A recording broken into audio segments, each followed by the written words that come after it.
Hey, I think we're live. Welcome, everybody, to Love First Christians Bible Study. Today, we're going to be looking into the book of Isaiah.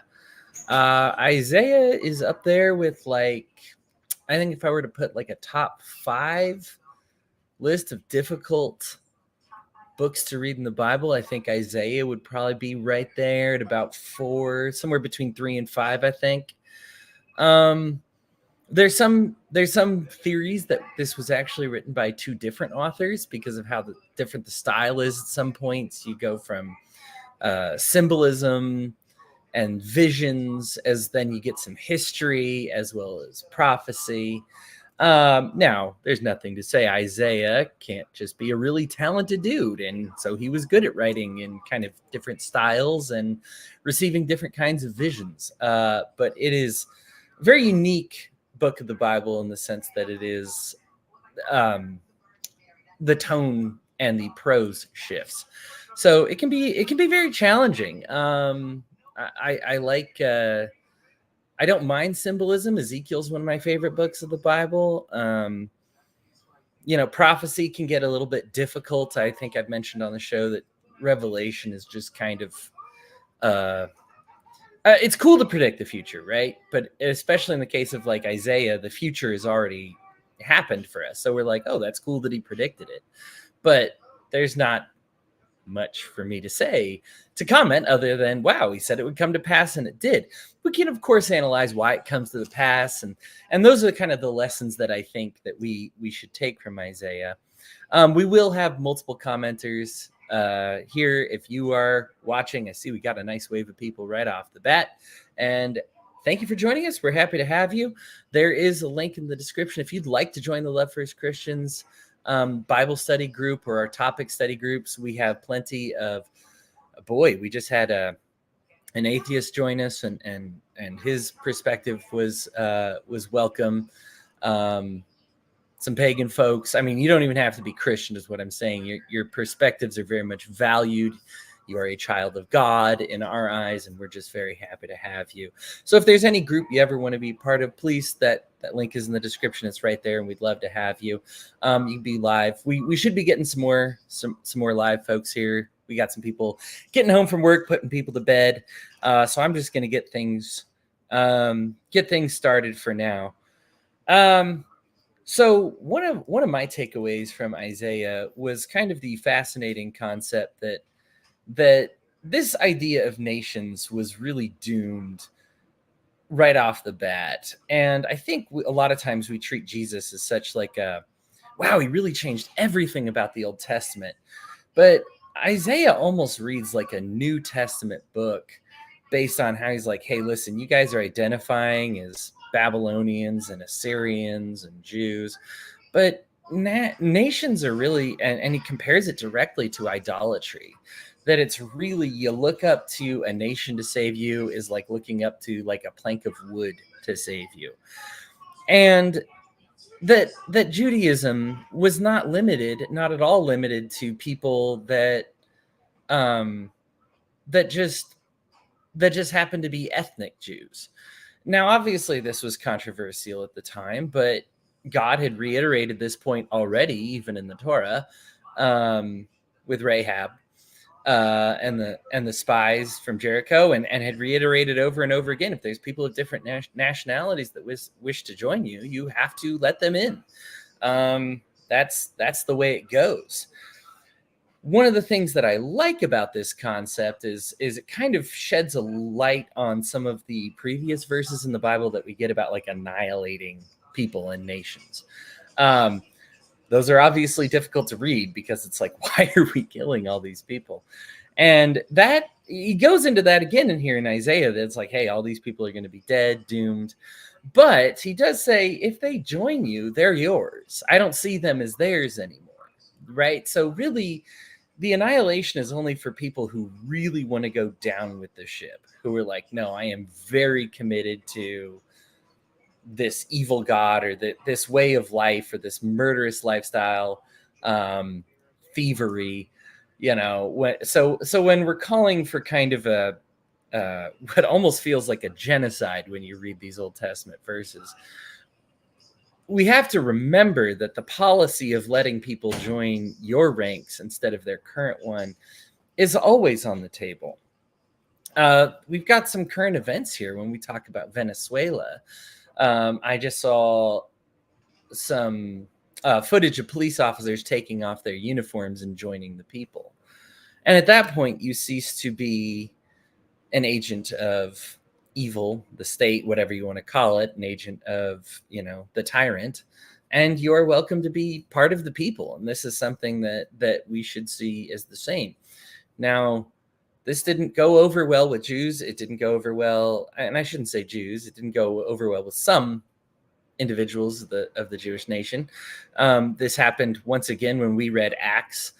Huge division between if other people should be allowed to join the faith. And the natural question is, well, why is it these people should be allowed to join the faith if they've committed their life towards evil and what? So we did all the hard work fighting, and then we're on the brink of victory, and they're just allowed to renounce their old evil ways and join us? And the answer as a Christian is yes, they are allowed to do that without any resentment. Now, of course, when we talk about the repentance journey and the redemption journey, that is a journey. But letting them in your ranks is oftentimes how that journey starts. And maybe that journey doesn't start for the best of intentions. There are a lot of people who convert to Christianity because they think it's cool, or because their parents were, or because they loved somebody who said I can't be unequally yoked and I must marry somebody who's a fellow Christian. All right, I'm not going to pretend that these are the best reasons, and I'm sure that some people have ill reasons, but Christianity is transformative. If somebody joins, whether the reason's good or bad, and they love the lifestyle, then and they love forgiveness, and they learn to love helping their neighbors and healing, well, then who cares why they originally joined? They've become good people, and we'll take what we can get. We're the people that followed Jesus, probably interested in a lot of heal my broken leg, heal my blindness, heal my paralysis, heal my leprosy, heal my illness. Sure. Okay. So what? Right? A lot of people who are interested in early Christianity, even if we take away the miracles, they were interested in education, food, hospitalization. All right. Yeah, that's how people work. We have different kinds of incentives, and Jesus, instead of cramming scripture down their throat, left the door open for them to say, hey, listen, yeah, you might be here for the healing, but you're going to stay for the wonderful things, the companionship. And you know what? It's okay if people crave food and healing and companionship and guidance. Now, we do have an example also in Isaiah of the wrong way to convert people, which is with the sword and with battlefields. This is actually called out right at the beginning when God says, hey, listen, I see you're still keeping all my celebrations and all my Sabbaths, and I'm kind of tired of it. I'm actually sickened by it. God, I think he says he's exhausted listening to people with blood on their hands.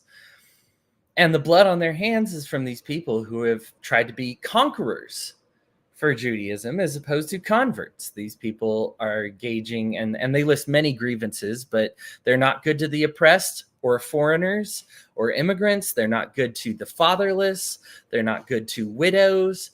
And that they've been engaging in warlike behavior against some of these. And the door is open for forgiveness for them, of course, but that God is just basically saying, I'm so exhausted, and you're going to see kind of what happened with Sodom and Gomorrah happen again. Because like with Sodom and Gomorrah, where you've given yourself over to a complete lack of hospitality, you've engaged in sexual conquest and rape, and you've been taking advantage of people, that the same thing is going to happen again. And really, I think we need to take that lesson to heart as well, to say, are we making these same mistakes again? Now, usually it won't get as blatant as Sodom and Gomorrah, of course, because people usually don't go around just sexually assaulting other people. But at the same time, what are these things that were compared to what Sodom and Gomorrah were doing? They were very bad to marginalized people, poor people, oppressed people, strangers. Hello, Ron, by the way. Thanks for joining us today. We are taking questions and comments, so if you have anything, please feel free. That we see this still today. And we see people say, well, I keep the Sabbath. I kept the celebration. And we're told that God is sickened by that behavior in Isaiah. That he says, it makes me sick to see you recognize this festival, but you don't get the way of life. You don't get what I'm going for here. And you making this celebration, listen, God authorized the celebration. He's not against the celebration. But like in real life, a celebration is supposed to be like, I scored a touchdown, right? Like, let's celebrate, I scored a touchdown. What these people are doing is fumbling the ball and the other team's recovering and then celebrating. And so you can see why that's extra frustrating, right? Like it's actually a step backwards. It multiplies the distaste that God has for you if you are ill-behaved and then celebrating what you think is practicing your religion, but really you're just being very ill-behaved still. Political leaders are taking bribes during this time. That's mentioned.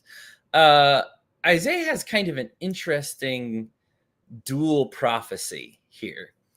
And it's not just that Isaiah is prophesying the destruction of Israel, which he is, but also prophesying the destruction of Babylon that happens afterwards, and the release of Jewish people from exile. And he mentions this. He's like, what it basically is here is like, I'm in the evening, and I have to prophesy the night, but I also have to prophesy the morning. Right? Like both parts are coming. So I've got this tough job of being like, yeah, everything's going to be destroyed, but also it's going to be released. So we get a mix of Isaiah. He gets thrown in with the prophets of doom a lot, but he is actually like also very optimistic. He does have to say, hey, these things are happening and they are going to doom us all. But through that doom, we are actually going to learn a lot about ourselves. We're going to grow. We've actually covered Daniel in this Bible study before.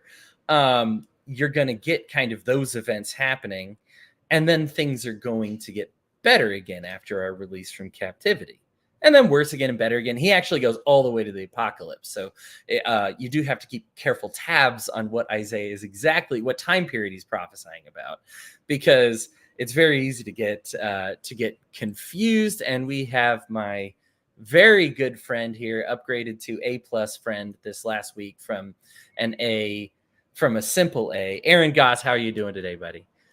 I'm doing well. How about you? Doing well. And I'm kidding. You were always an A+ friend. I just I appreciate you, man.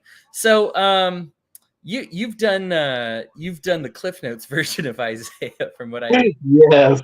And that's okay. This is a long one. I think 66 chapters in Isaiah.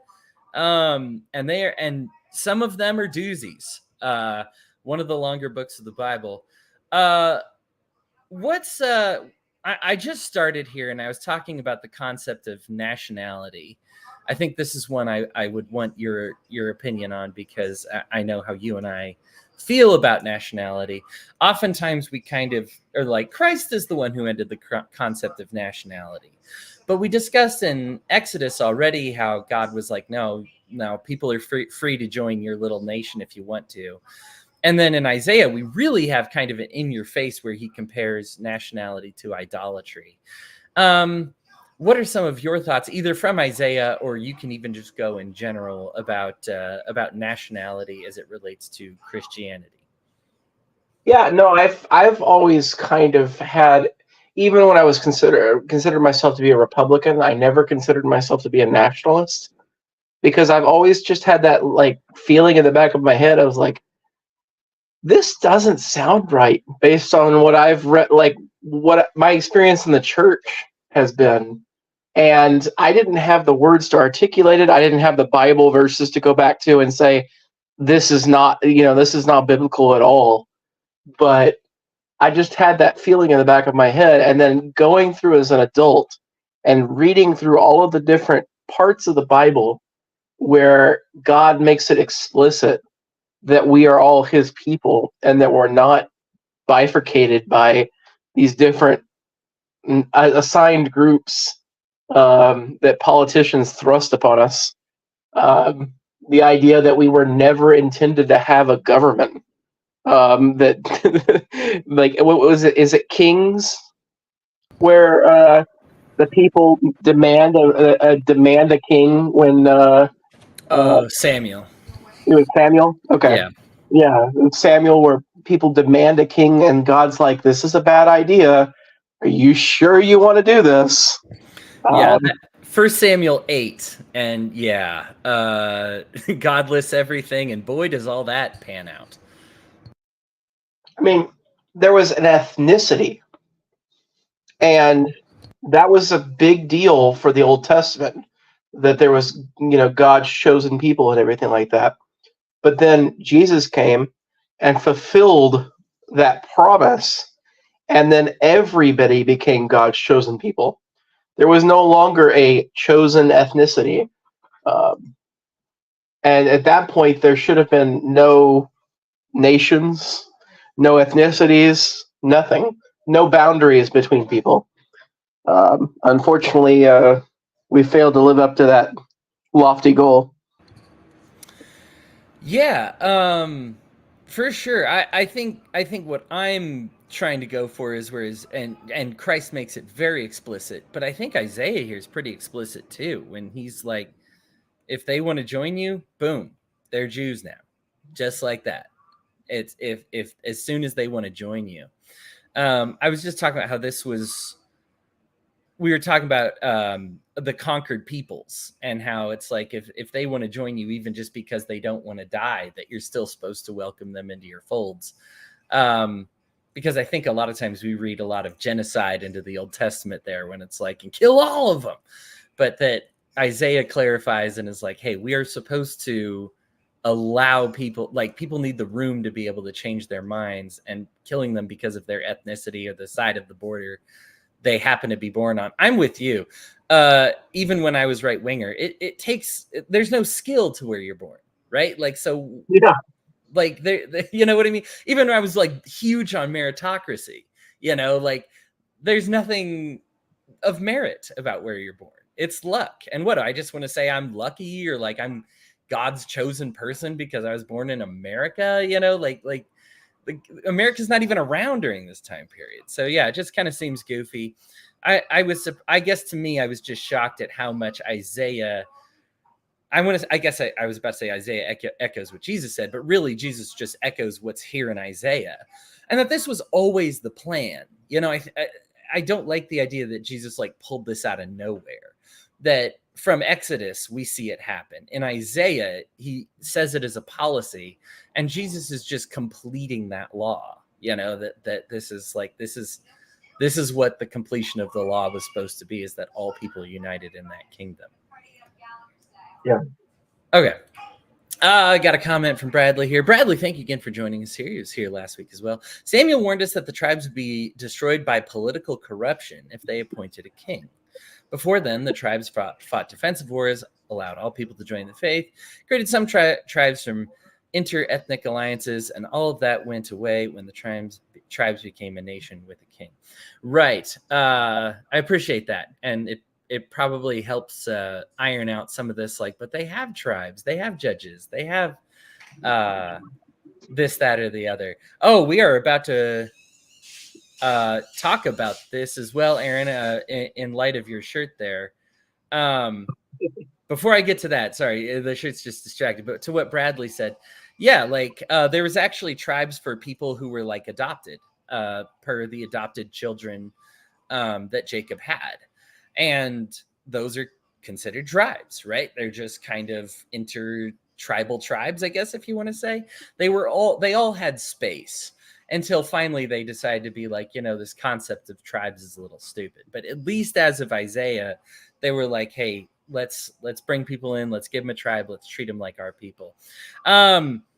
Okay, so one of the reasons listed for, and I did cover this a little bit too, so I'm gonna again turn the table back to you, just because I glossed over it, but you'll have more to say here. Part of the reason for the destruction of the impending destruction of Israel is that they are bad to the oppressed. And so with your shirt and those who are listening, it says, "I can't breathe." This is how we treat the oppressed, right? Like, this is how we treat it also mentions immigrants, foreigners, fatherless, widows, orphans, the poor, that people who celebrate these Christian, the Sabbath, or Christian, or I guess at the time Judaic holidays, that God is sickened by them. I related it to like in football, like you're supposed to celebrate after you get a touchdown, which is why they have these holidays. God's not sickened by the celebration. He's sickened by if you fumble the ball and the other team recovers and then you start celebrating, that's a problem. And in this case, what's fumbling the ball? The way that they are treating the oppressed, foreigners, fatherless, widows, etc. Any thoughts on, I'm sure you have a lot, but how we treat the oppressed and how that contributes to our own destruction? Yeah, no, I think what the big thing is that my big takeaway from that is that humans have a tendency to look back to historical events where their forefathers did something great and then make a festival celebrating that greatness, and then get so caught up in the symbology of the festival that they lose sight of what the festival was about or what the holiday was about. And then they continue to support the flag or support all these different symbols without remembering the purpose of those symbols in the first place. I have a lot to say about this. Yeah, go cut loose. I'm about a quarter of the way through our notes, and we're only 22 minutes in. So go ahead. Yeah, no, I don't know how much you want to bring modern politics into this, but I was watching an interview that Trump gave today, where he was asked about his stances that he recently presented about making all police officers have immunity for their actions. And he was presented with a recent case where the woman threw hot water at a police officer and was shot in the head for it and killed. And he didn't have an answer at all. He was just like, yeah, well, I saw that, and I was a little bit concerned about the water, as though it was a justification for the police officer's action. And like, it's so clear cut that the officer was at fault that not even the police unions, who are constantly backing anything that any police officer does, they're not even backing the guy because it's so clear cut that it was an evil thing. But this is the sort of thing that, without the benefit of a legal system that can keep those people accountable, even as bad as our system is, those people would just they would have immunity. Like, I mean, we're literally talking about immunity. Yeah. I don't know what to do with that. Yeah. I have no problem discussing current events. I think as Christians, we need a way to modernize Isaiah, make it relevant to us. So I of course am fine with that. In the case of the Sonia Massey shooting, I believe she didn't even throw the hot water at him, right? They broke down the images, and the pot is still on the stove afterwards. Like, if I'm not mistaken, they're roughly 25 feet away from her at the time. Yeah. And she is on her butt in front of the stove. The pot of water is above her, and I think she goes to grab the handle and like sling it at the officers, but it's such a weak throw that the water doesn't even get more than like 10 feet ahead of her. And so she's like 25 feet away from him, and the water goes out. You could see a splash of water on the video of it, like barely even getting to the counter, where there was like 10 feet beyond the counter between them. So the officers were in absolutely no danger. Even if they had been splashed with water at that distance, it would have already cooled on the way, in transit. Right. There was absolutely nothing that was putting the officers in danger. Yeah. All right. I mean, and maybe that was just me watching a biased source or something like that. But yeah, I mean, either way, like you said, the police unions didn't even defend it, and they'll defend just about anything that they can, even if they say, oh, they followed the book or something like that. But yeah, this is how, and as we can see, this kind of contributes to our self-doom, right? Like, this is, the government grows stronger, these politicians grow stronger. The stronger that they get, the more likely you are to be doomed. It's fascinating, and I guess this will get to the next part of Isaiah, so we're all caught up. I haven't covered this part yet, but when you see the rich get really rich, that's when the nation is, that's a sign that your nation is doomed. And people don't think about how much is put on the backs of slaves / the lowest class / workers. There's this idea that some people are just so super duper great and they deserve everything, and most people contribute almost nothing and they deserve almost nothing. I love innovation as much as anybody. I will recognize that like with the parable of the talents, right? Like, some people deserve a little more because they're better at investing it. Is there anybody that is there somebody who is so valuable to their company that they deserve 99% of it, while the rest of their employees that make things work on the day-to-day operations deserve 1% of it? No. And there comes a point where it's like, what's fair? And this is something that I think what's fair is, if we take the parable of the prodigal son, then we just say, well, how well are your servants living? How well are the people that work for you living? In this case, these people are not living well. There's almost a security in poverty. When Hezekiah, and this is later on, but I actually put these notes together because of how alike they were. But when Hezekiah finds out that that he's like, hey, all the stuff that you've amassed here is going to get taken into captivity, he actually is like, oh, thank God for it, because it doesn't. And he even says, like, the people will be safer that way, because having just a bunch of stuff in your treasury and all your goods that you've stored here on earth is just making you a target for theft, for other nations to want to pillage you.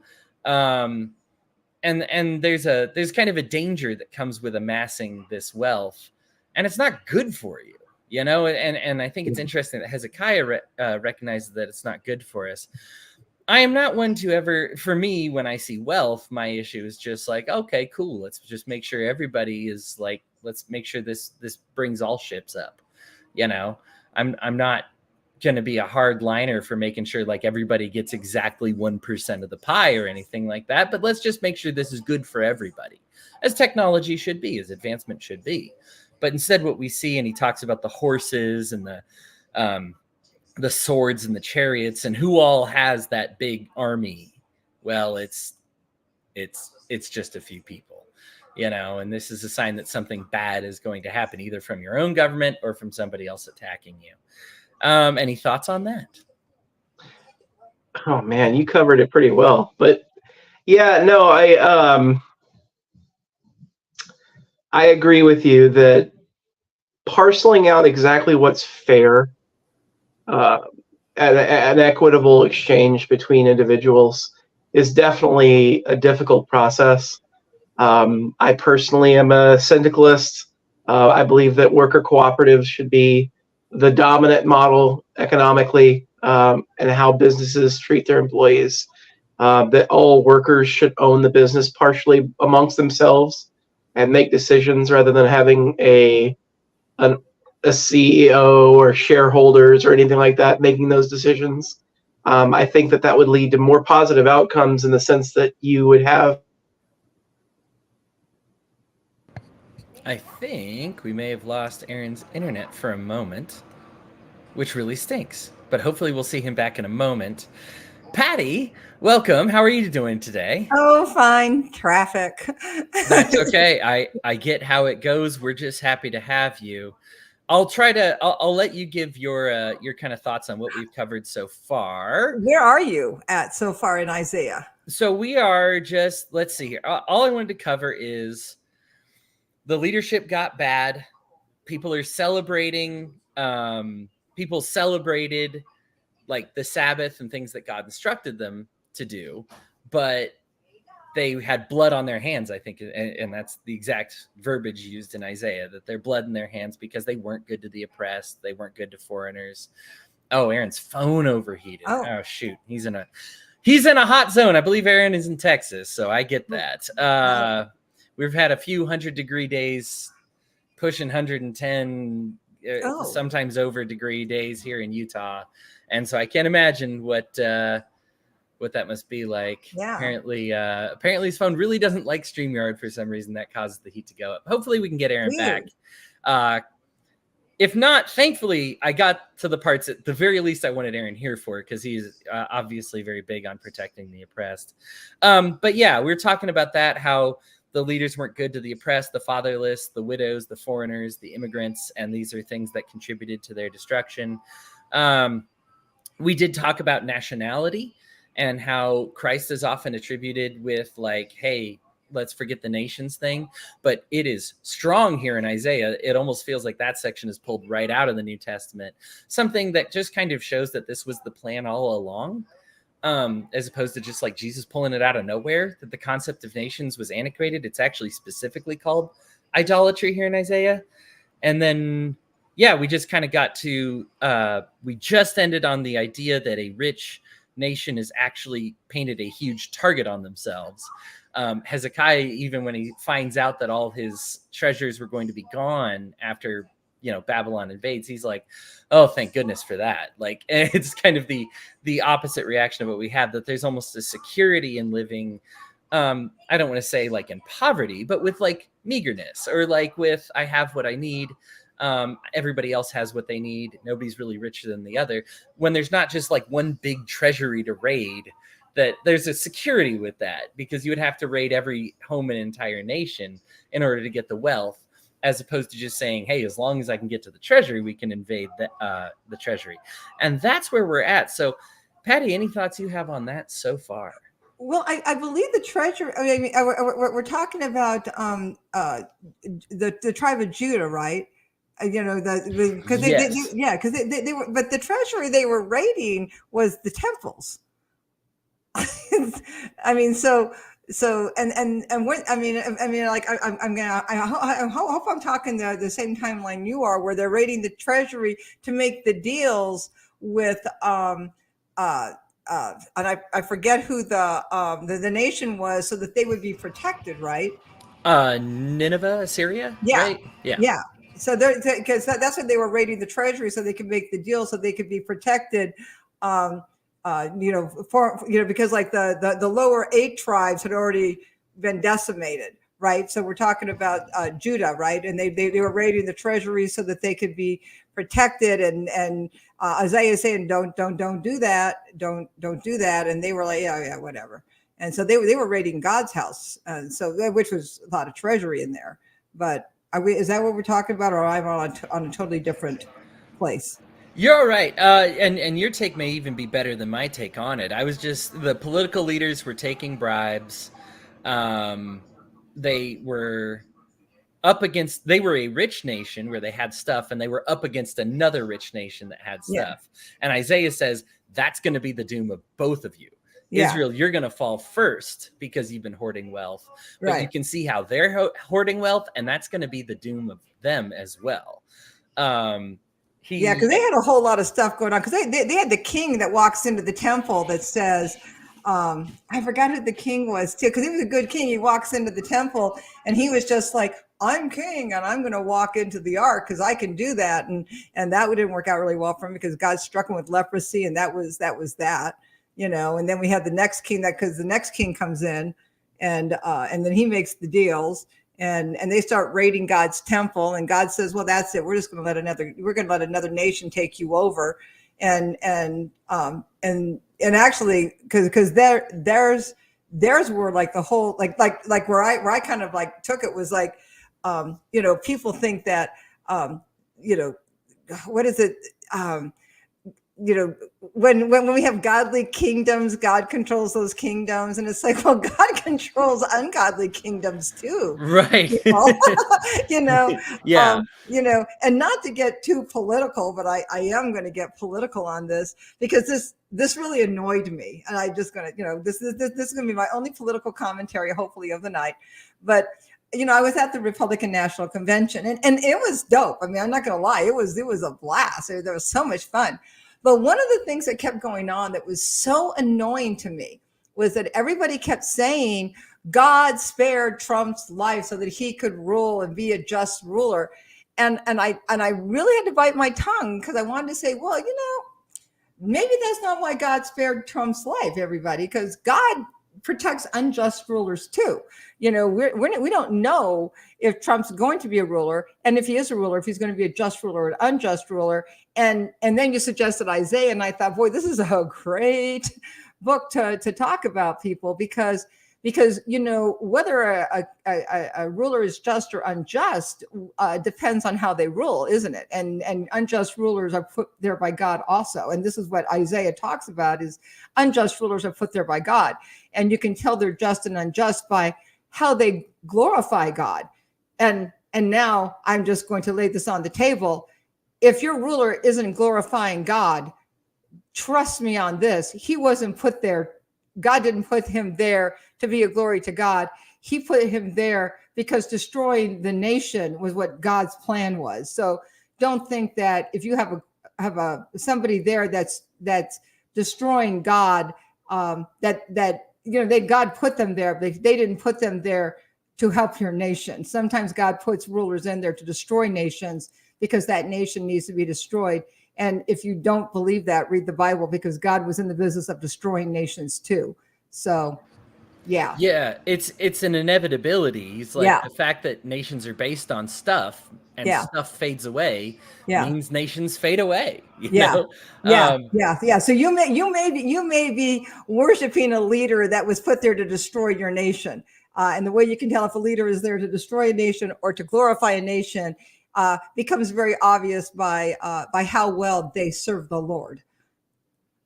Yeah.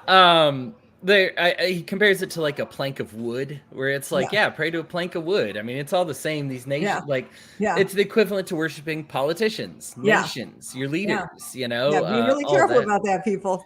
Right. Like, it's just, that's, because I'm sure God likes edgelords. Yeah. You're putting your trust in stuff that is going to fade away as opposed to stuff that continues on. And so, like, when you love oppressed people, that love has a ripple effect that lasts forever. Yeah. When you love politicians, that time is short-lived. Right. And we think about like Nebuchadnezzar and stuff like that. He was a pretty rotten guy, like to throw people in fires and into lions' dens and stuff like that. And, but in the end, he ended up, coming to the Lord. So, you never know. Like a rotten guy, a rotten politician, rotten king can become, a blessing. And then some of them, like Saul, who was, a great king, can go bad. So you never know. Yeah, I should have brought this up with the last point, since we were talking so much about poverty. I did want to, and I'll expand this to like kind of all the scriptures, but it's reiterated again here in Isaiah, is this idea that what is meant by modesty. And Isaiah is like, well, what I mean by modesty is how much you're flaunting your wealth right now in everybody's face. Yeah. The earrings, the neck rings, the bracelets, the nice robes, how many changes of outfits you have. Right. And Isaiah goes into that too. He really dumps on the women for that. Yeah, the vanity kind of thing. I noticed that he apparently, it's funny, everybody has kind of those. They're still a person, right? Like when a prophet is chosen, they're not just God's opinion. They are themselves as well as God's influence, you know? And you can tell there's certain thing that bugs him like that. And like, obviously drinking gets under Isaiah's skin quite a bit here. Yeah.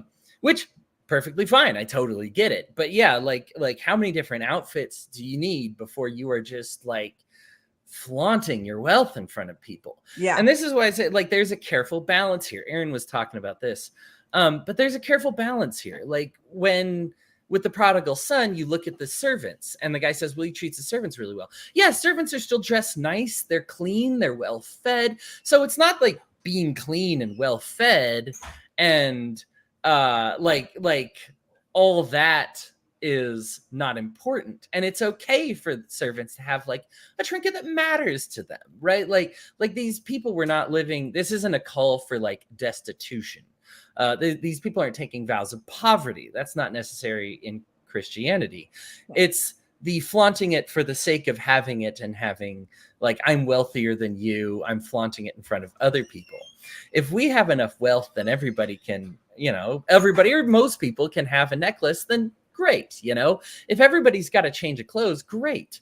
But what is less Christian than somebody who has 18 pairs of clothes while somebody else is naked? This is, I just saw somebody did a counter on like helping the poor, and there's like 2,000 plus verses about it in the Bible. And the bulk of those talk about like clothing, right? And so we have this comparison that says like, if somebody is underdressed and you have clothes you will never wear, there's something out of sync spiritually here, like that you don't quite understand. And so, yeah, I just think that when we talk about modesty, it's a lot of time, and like you said, Isaiah is calling out the women at this specifically. You see in modern times, we kind of are like, oh, I can see too much cleavage or too much of this. Well, Isaiah is living at a time where walking around topless is not exactly the end of the world. But it's the jangling feet and things like that just really just get under his skin. Right. Yeah. Right. And I'm just trying to make the point that that's kind of what we more mean by modesty as Christians, is not showing skin, not showing muscle.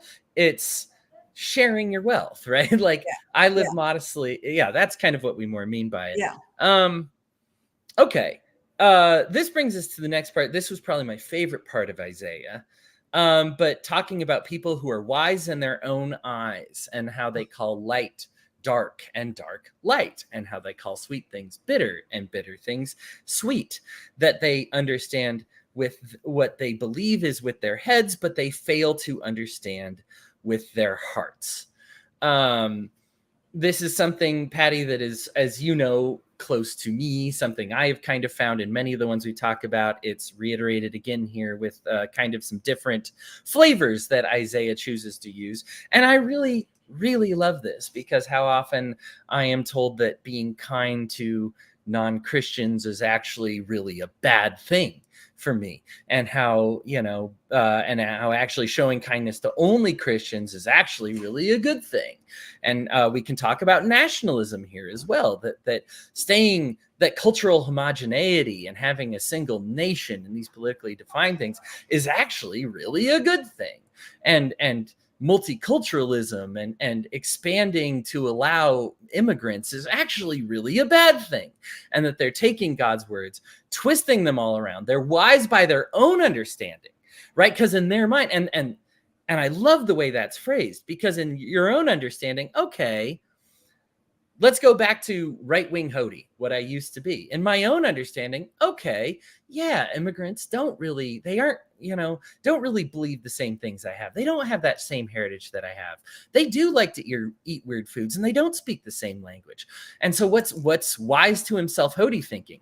Well, how can a nation survive if there's more languages there? And how are we going to get educated if everybody has to learn these different languages? How are we going to stay wealthy if I have to share my wealth with the likes of these people coming in? How am I going to... But here's the thing, like when we push for cultural homogeneity, that has never ended in anything except total tyranny and collapse. Whereas allowing other people to contribute to your culture has led to flourishing, renaissance, enlightenment, wonderful things. When people of different languages get together, we actually grow. When we try to limit the number of languages spoken, we shrink. So my own understanding is non-functional. Right? Like my own understanding is not God's understanding, and it's not the way the world works. And so when I promote something like nationalism and just say like, oh, that's a good thing by my own understanding, but it's not. You know, like it's not the way the world works, and it's not the way God works either.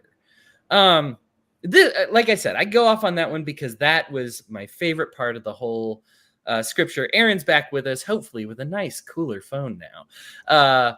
But we were talking about basically how he said that people will say, oh, well, I'm going to call light dark and dark light, and they're wise to their own understanding. Patty, any thoughts on this particular passage? Well, you know, as you know, most people know, as I come from a very strong, I want to say multicultural family, but it's a very interracial family. I mean, I have a lot of representation in my family, from my brothers and sisters to my nieces and nephews, and all that other. So it's you know. I think diversity is a great thing, probably because I've been raised around it my entire life, and so it would be a terrible thing for me if something became homogenized, because most of my family would disappear. Most of them don't look like me, including my sister. I have a sister that is half Black, and so I have a very strong ethnic family. And so because of that, I maybe see diversity different than many, than other people. But actually, I don't think I'm that different, because I think multiculturalism is a very big thing now. I mean, it wasn't so much like in my father's generation, like he was really quite the trailblazer. But it's grown now more in America. So where we used to be unique, we're now kind of normal. And I think that's very much what is very biblical. I mean, because we were always raised that our family was very biblical. Jesus brought in multiculturalism, although people don't want to think about it like that. But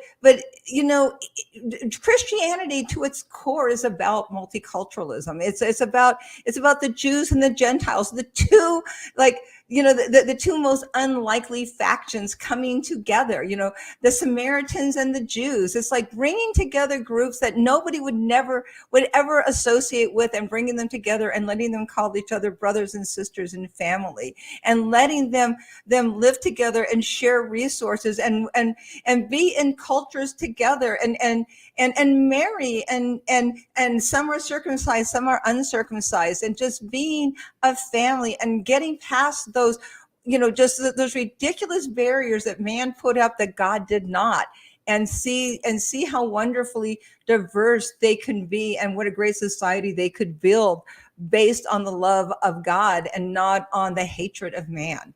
And this is what Jesus was about.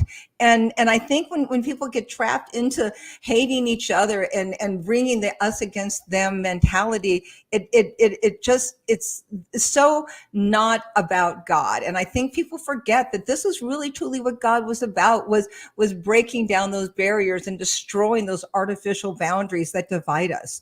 And so when I hear things about nationalism, it just kind of bothers me, because I think about my family, and I think, well, those, what you're talking about is taking away half my family, and I don't want my family gone.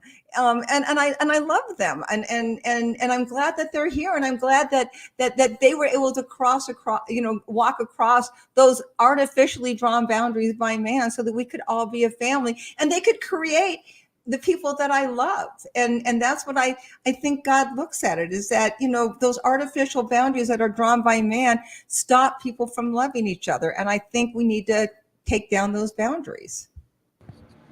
Yeah. Wisdom at our own eyes is a lot like that. Go ahead, Aaron. Yeah, no, I was going to say Patty covered a lot of what I was going to say if I was speaking first. But no, that's great. I was going to talk about how Paul absolutely covered a ton of this artificial division and everything like that. I know we're talking about Isaiah right now, but Paul's super relevant in that conversation about bringing all groups of people together and not getting hung up on these artificial, useless boundaries. Patty, your situation is very similar to mine, and that my wife is Filipina.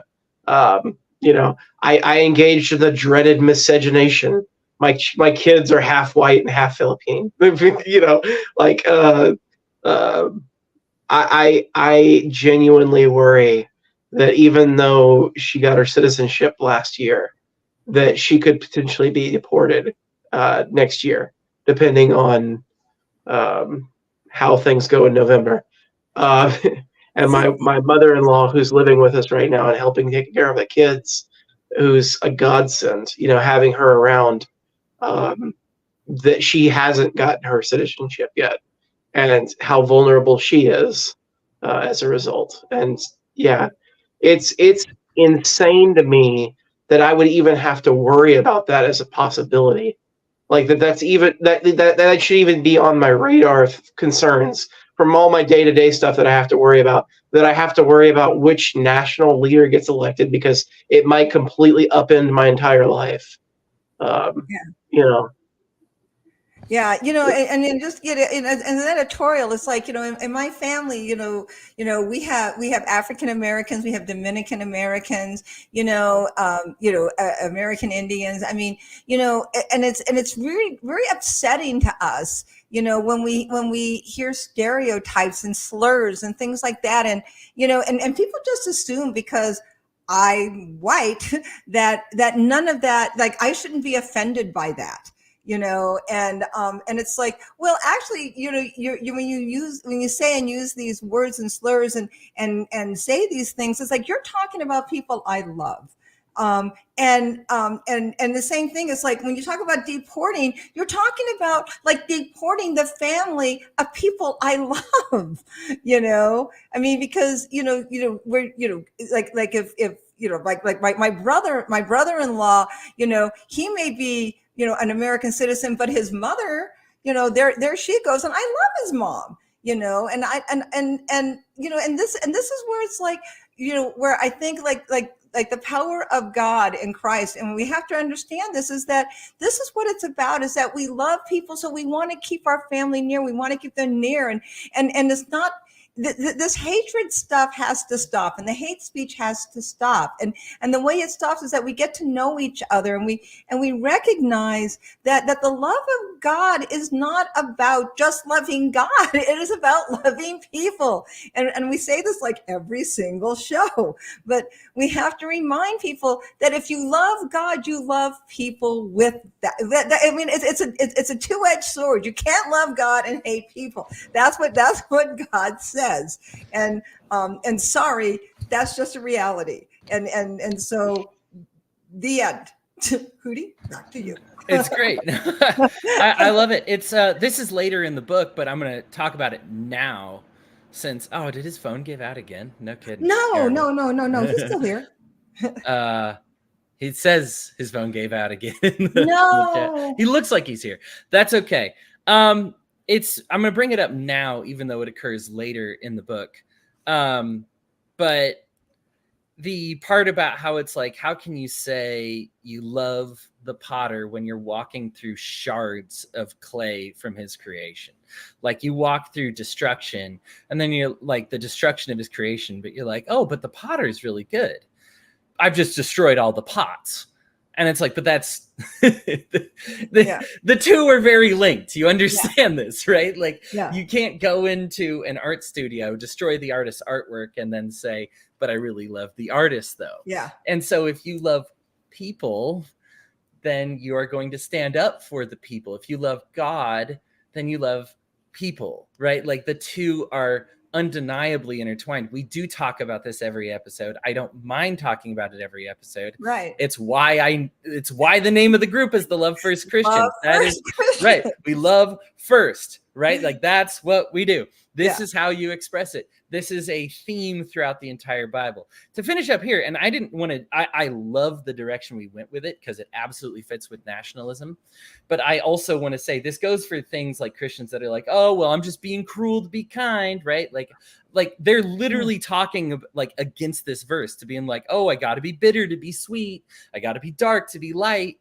No, just be light. Jesus turned over tables. Right. Jesus turned over a couple tables, right? Like, that's one, that scene I could get into. We are going to read John here I in know a we talked about that. But couple yeah. weeks. There's some really, I think that may merit its own topic study, because Yeah. I find that to be a fascinating story. Maybe we'll do that after next week. We've got forgiveness, then John, and maybe we'll talk about the flipping of the tables, Yeah. because that is something that's important to discuss.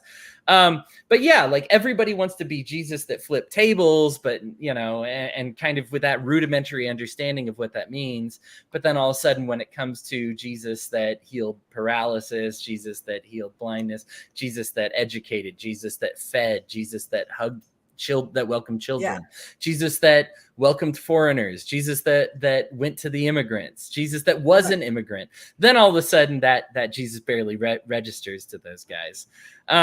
So yeah, just be wary of anybody that's like kind of a cruel to be kind kind of thing. Look, I understand the world's a complicated place. It's why we have the Holy Spirit. I don't want to deny any of those times when it's like, you got to be a little tough or something like that. Just make sure it's like from this really good, loving place, Right. and that it's not from this negative place. Bradley's got a comment here. I wanted to get to it for a while. I just didn't have the chance there. I feel like modern militarism is a good parallel for what Isaiah talks about. We covet resources and believe they're so important that the loss of 100,000 lives in the pursuit of oil barely registers. The animosity bred through that violent indifference is what Isaiah warned about. Yet here we are 3,000 years later repeating the same mistake. Yes, exactly that. That like we care so much about this stuff, about this vanity, about resources, about whatever, that we kind of lose track. Like, who's the oil supposed to be for? Yeah. It's supposed to help people. So if you kill people to get the oil, you've kind of defeated the purpose of the oil, right? Like the oil is supposed to help people. Well, and you forget about what God is about. Okay, so let's take a second and talk about killing 100,000 people for oil. Jesus, talks about the shepherd who left the flock to go back and rescue one sheep. So Jesus already tells us what's more important, right? I mean, he goes back for one sheep. So this is what's more important to him, is one lost sheep. So this is, to him, one lost sheep. He's willing to just leave that flock and go find one lost sheep because he knows that flock is okay. And he's going to go get that one lost sheep. So one lost sheep is very important to Jesus. It's not the oil. It's not the money. It's not anything. It's that one lost sheep. So he values people. He values you more than he values any resource. Resources can be replaced. People can never be replaced. And I wish people would realize that about it, is that there is nobody more non-replaceable than someone you love. I can't believe you went where you went with it, because Bradley goes to about the exact same place. That reminds me of an analogy of the epistles where the writer said something like the potter makes vessels for feasts and vessels for daily use, but they're all important to the potter, right? Like, as soon as you start doing what is called like the calculus of war, but as soon as you start doing the calculus of like which people matter more than the others, you've probably ventured off the Christian path. This is collectivism. This is treating everybody in a group as the same. This is analyzing a tendency and holding people to that tendency. I have no problem with psychology when they say, oh, men tend to do these things, women tend to do these things. The problem I have is when you hold people to that, or you hold them back because of that. And you just say, oh, because your parents tended to, produce 5% less work, therefore you don't get into the country. Yeah. I'm thinking of the story. You know what? I'm going to tell it anyway. It might be a longer one. Farmington University, the fake university that I set up in order to get immigrants come here so that they could come here, go to this fake university, and then deport them, right, in order to get funding. It's as ridiculous as it sounds. If you think it's not believable, please Wikipedia Farmington University. It will absolutely blow your mind.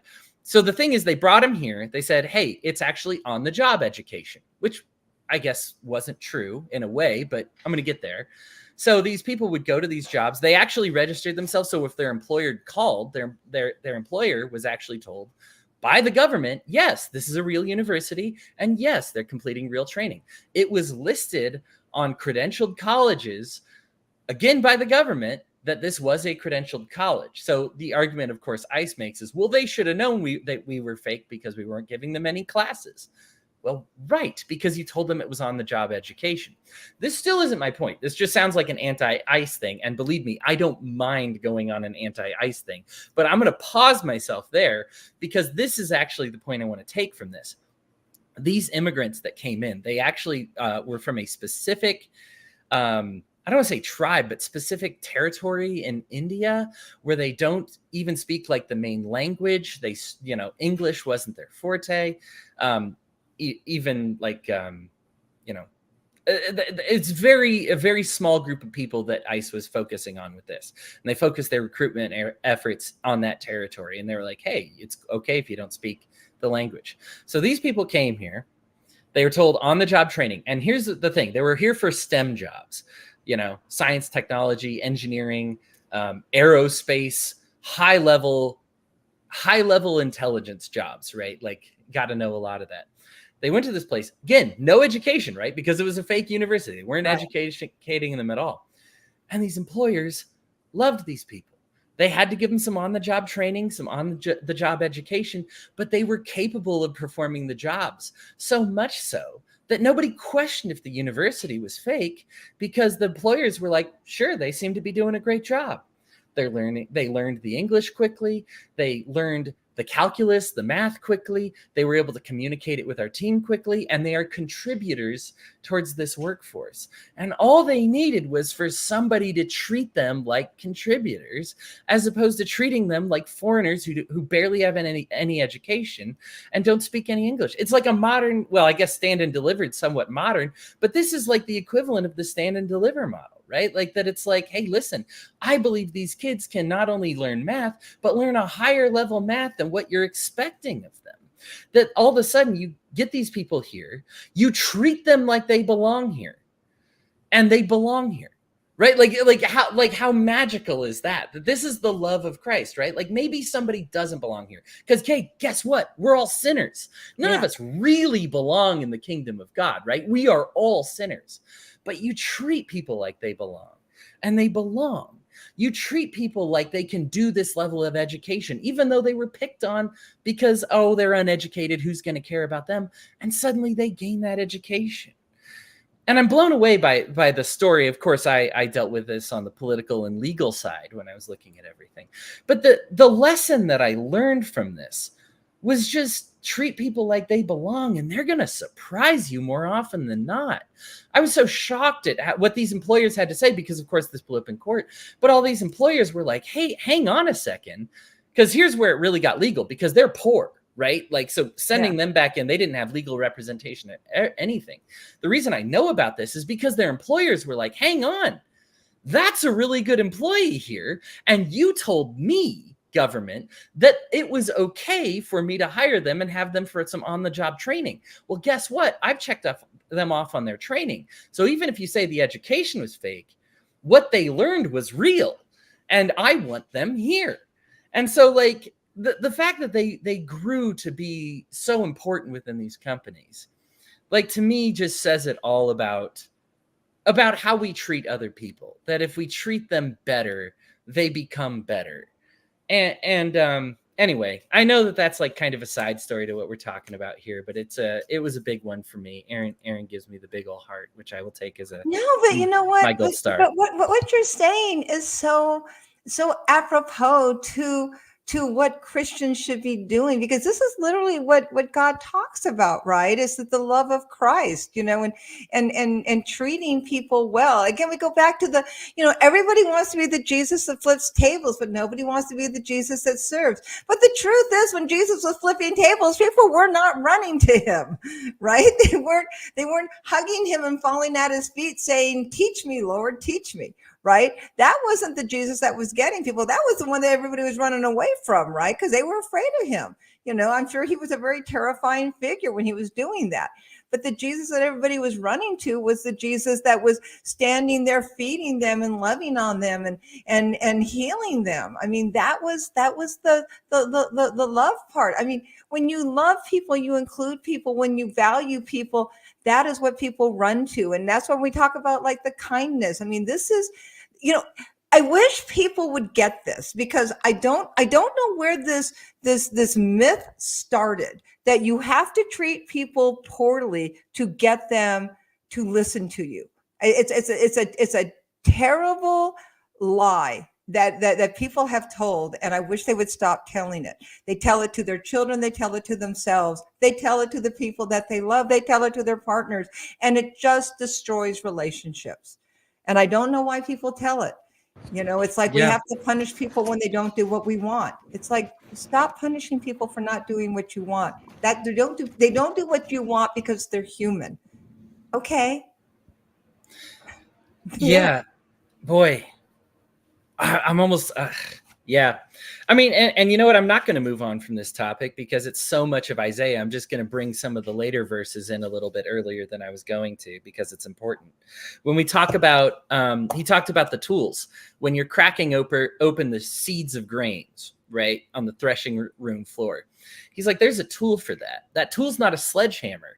It is large and heavy and round, but you use it as a tool. You don't get a sledgehammer out and just start beating away at the pieces of grain. That's not only ineffective, that's a weapon, right? Like, and this is what's specifically mentioned there, and then he backs that up by saying, like, with another analogy that says, like, this is like teaching people to open scrolls and to read them. If you haven't taught them how to break a seal, then they don't have access to it, right? Like, yeah. And if you don't teach people how to read, then they just have a useless piece of used paper in front of them. So what your job is then is to teach people how to break seals and how to read. Your job is not to slam people over the head with what is written inside the scrolls. It is to teach them how to make the scrolls accessible, right? And so this is the tool that we give people, that we, and I love the tool analogy because it's so easy to tell the difference for us. If somebody were to start pounding away with a sledgehammer on a dirt floor to try and open grain, we would look at them like they are mad, right? Like, versus if they are rolling the heavy stone, the millstone over the pieces of grain, we're like, oh, look, yes, you actually cracked that open. That was actually functional. But he's like, this is how we teach people, right? Like, are we making the scriptures a tool? Are we making the gospel a tool? Or are we making it a weapon? Are we using this? Are we saying, hey, listen, when we have the gospels, are we teaching people how to crack open the book? What the right way to do that is? Are we teaching people how to read the gospels? Or are we wielding the gospels? This was the issue with the scrolls. We are wielding them. We are not using them. Like, this is a weapon and not a tool. It's, again, something that Christ reiterates, but it's all over the place here in Isaiah. And I think for me, I'm a sucker for symbolism. We've talked about this before. And both those symbols just really hit home for me when we talk about the difference between a sledgehammer and a millstone. And then we talk about the difference between teaching people to read, helping them open the scrolls, versus taking the scrolls and being like, look at this piece of paper. Look at what it says. Obey everything about it. You haven't gotten them in the right place for them to accept the wisdom on the scroll, and it's also very individual. I think when we compare people to pieces of grain, it's like, oh yeah, the masses, like the millions of them. But I like the scroll analogy because it's like, listen, each person is an individual that you're going to have to take time with and be patient with, and to teach them how to read it, to make that person for themselves. Because what's the goal with a scroll? For them to read it for themselves. Otherwise, we just have people proclaim it. And this is where we start to get, again, I guess I was going to say throw back, but a throw forward into Christ, where you say, this is the gates are, the cloth is tearing in between you and Christ, right? That this barrier between you and God needs to go away. And part of that is saying, I could read you what's on the scroll, which is what's been happening to this point. But Isaiah is saying, no, the goal is to teach every individual how to read what's on the scroll, teach them how to open the seals, and teach them how to read, so that they may get the wisdom for themselves, not your wisdom, God's wisdom. Yeah.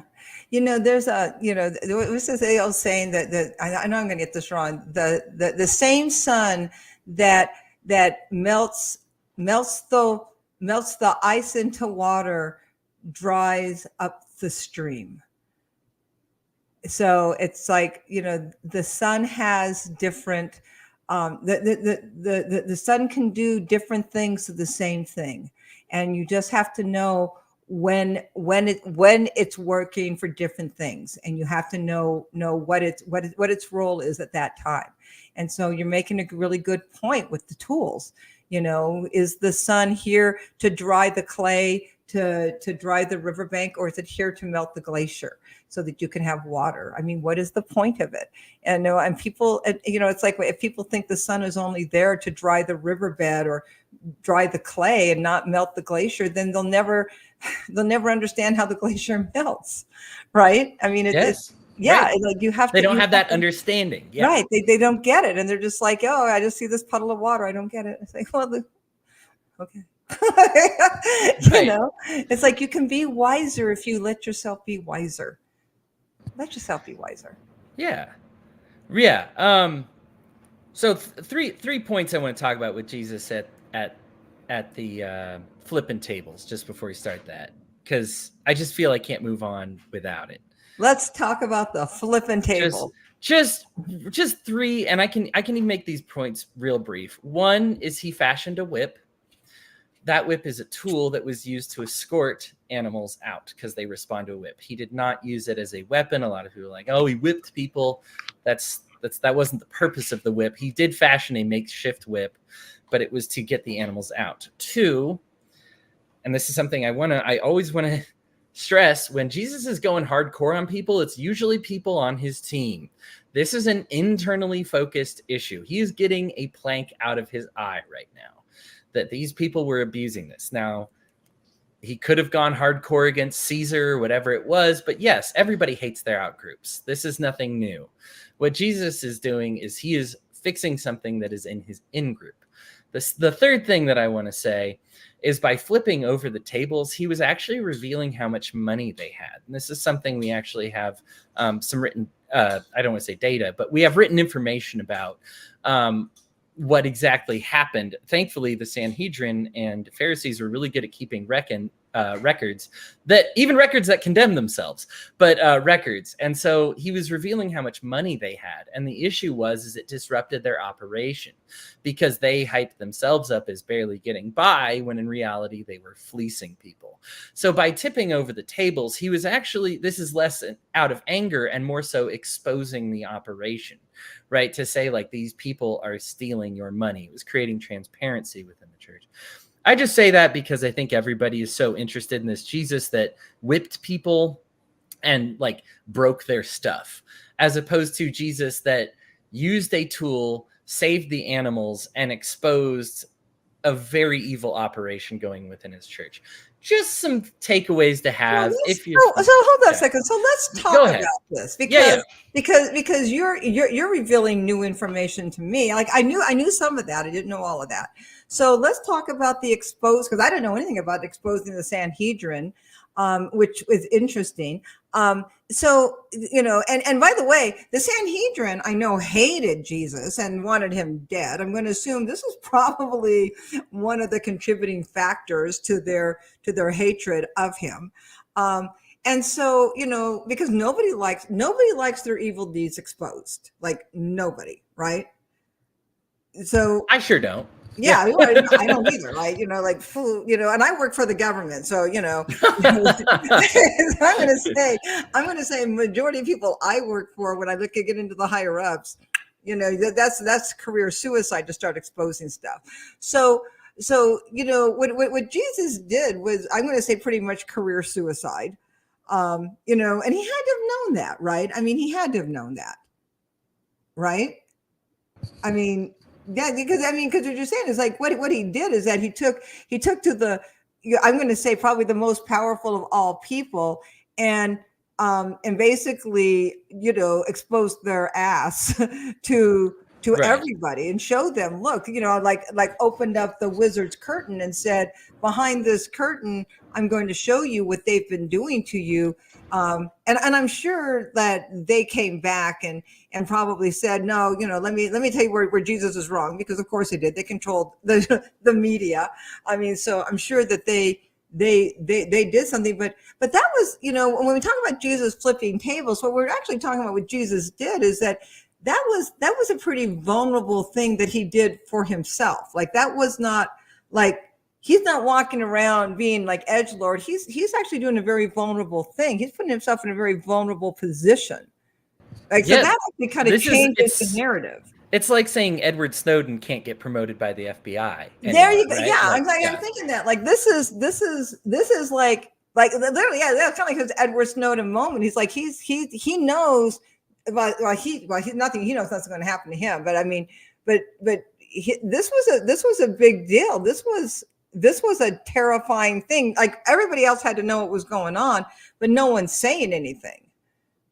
Right? I mean, because he just couldn't have had revelation and seen it. Like, everybody had to have known this was going on. This couldn't have been like that secret, right? I mean, because if there's enough animals, he has to guide them out of there with a whip. People know what's going on. They're doing this in broad daylight. So that shows the level of corruption that had to have been going on. Yeah, the level of fear that they had, that they were wielding over people's heads, that they were willing to get ripped off so long as their sins were forgiven. Right. Like, yeah. And then they have to know their sins weren't getting forgiven. I mean, let's have a real talk about it. They had to have known their sins weren't getting forgiven. At this point, they had to know that the whole thing is just a facade, a sham. They're doing it because they're afraid of the Sanhedrin. This is the ruling class to the Jews, right? I mean, these are powerful people, and they're going to hurt you if you don't do what they want. Right? Because we're going to go into, there's that poor woman, that old lady who goes and she puts all she has into the plate. And Jesus actually says, this woman's worth more than any of you, because she actually put everything she had. But it wasn't that she put everything that she had. She did it because she actually did it with a good heart, And so when he's inside the temple, he had to have been doing it with, stop it, everybody. This is a mafia controlled environment, and I'm going to free you of them. Because that's what it sounds like. Or do I have this wrong? No, I believe there's multiple lessons to be taken from this. Yeah. I mean, as we go through the Bible again, after goodness knows how many times I've been through it, there's always things that I learn about it, just more and more. And I think that passage in particular is one that has so many layers to it as far as what is going on, politically. And when we talk about, because the Sanhedrin, I mean, there's even some argument that, like, the way they hype themselves up reputationally is that they kept themselves like poor, that that this was not, as you noted, it was a position of like political power, but they hyped themselves up as being such servants, as being so, so down to earth, and we're not taking any profits. And there was even some argument that, like, they wouldn't have had enough money to pay like Judas Iscariot what they did if they were telling the truth about everything, right? Like, that's the level of poverty, that they were just, and not poverty, they were given houses, that some of the offerings went to them, but how much was it? And people really didn't know until this moment. And it made it so that the operation couldn't actually continue at that temple anymore, because they were like, people know we're fleecing them now. People know, like, what we have here is being exposed.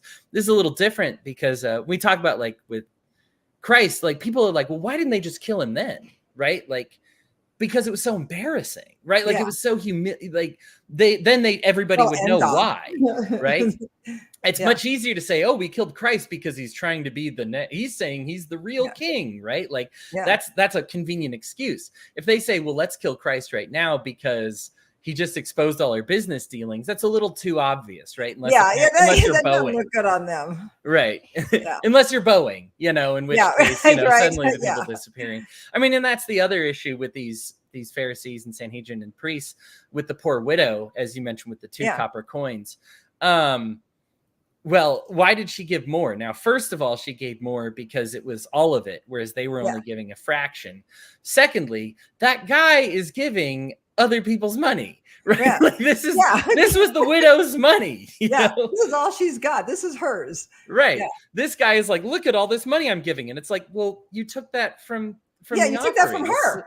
Yeah, you took right. You took All that from the what you're widow back dumping there. is a combination of a lot of her people, Yeah. right? Like, Yeah. yeah. Harkens back to what we were beginning to talk about, how nations are actually built on the poorest as opposed Yeah. to the richest people. All right. Which I God love hates. I love how much we've covered that. Let's do a couple of oddballs just for fun. Okay. That are in Isaiah. Isaiah hooks up with a, first of all, prophetess woman. Yeah. Second, he is not married to her. Third, he impregnates her. This is an odd bit that happens here, that God tells him the name to name the child. We don't have necessarily a lot of elaboration here of this story past this kind of moment.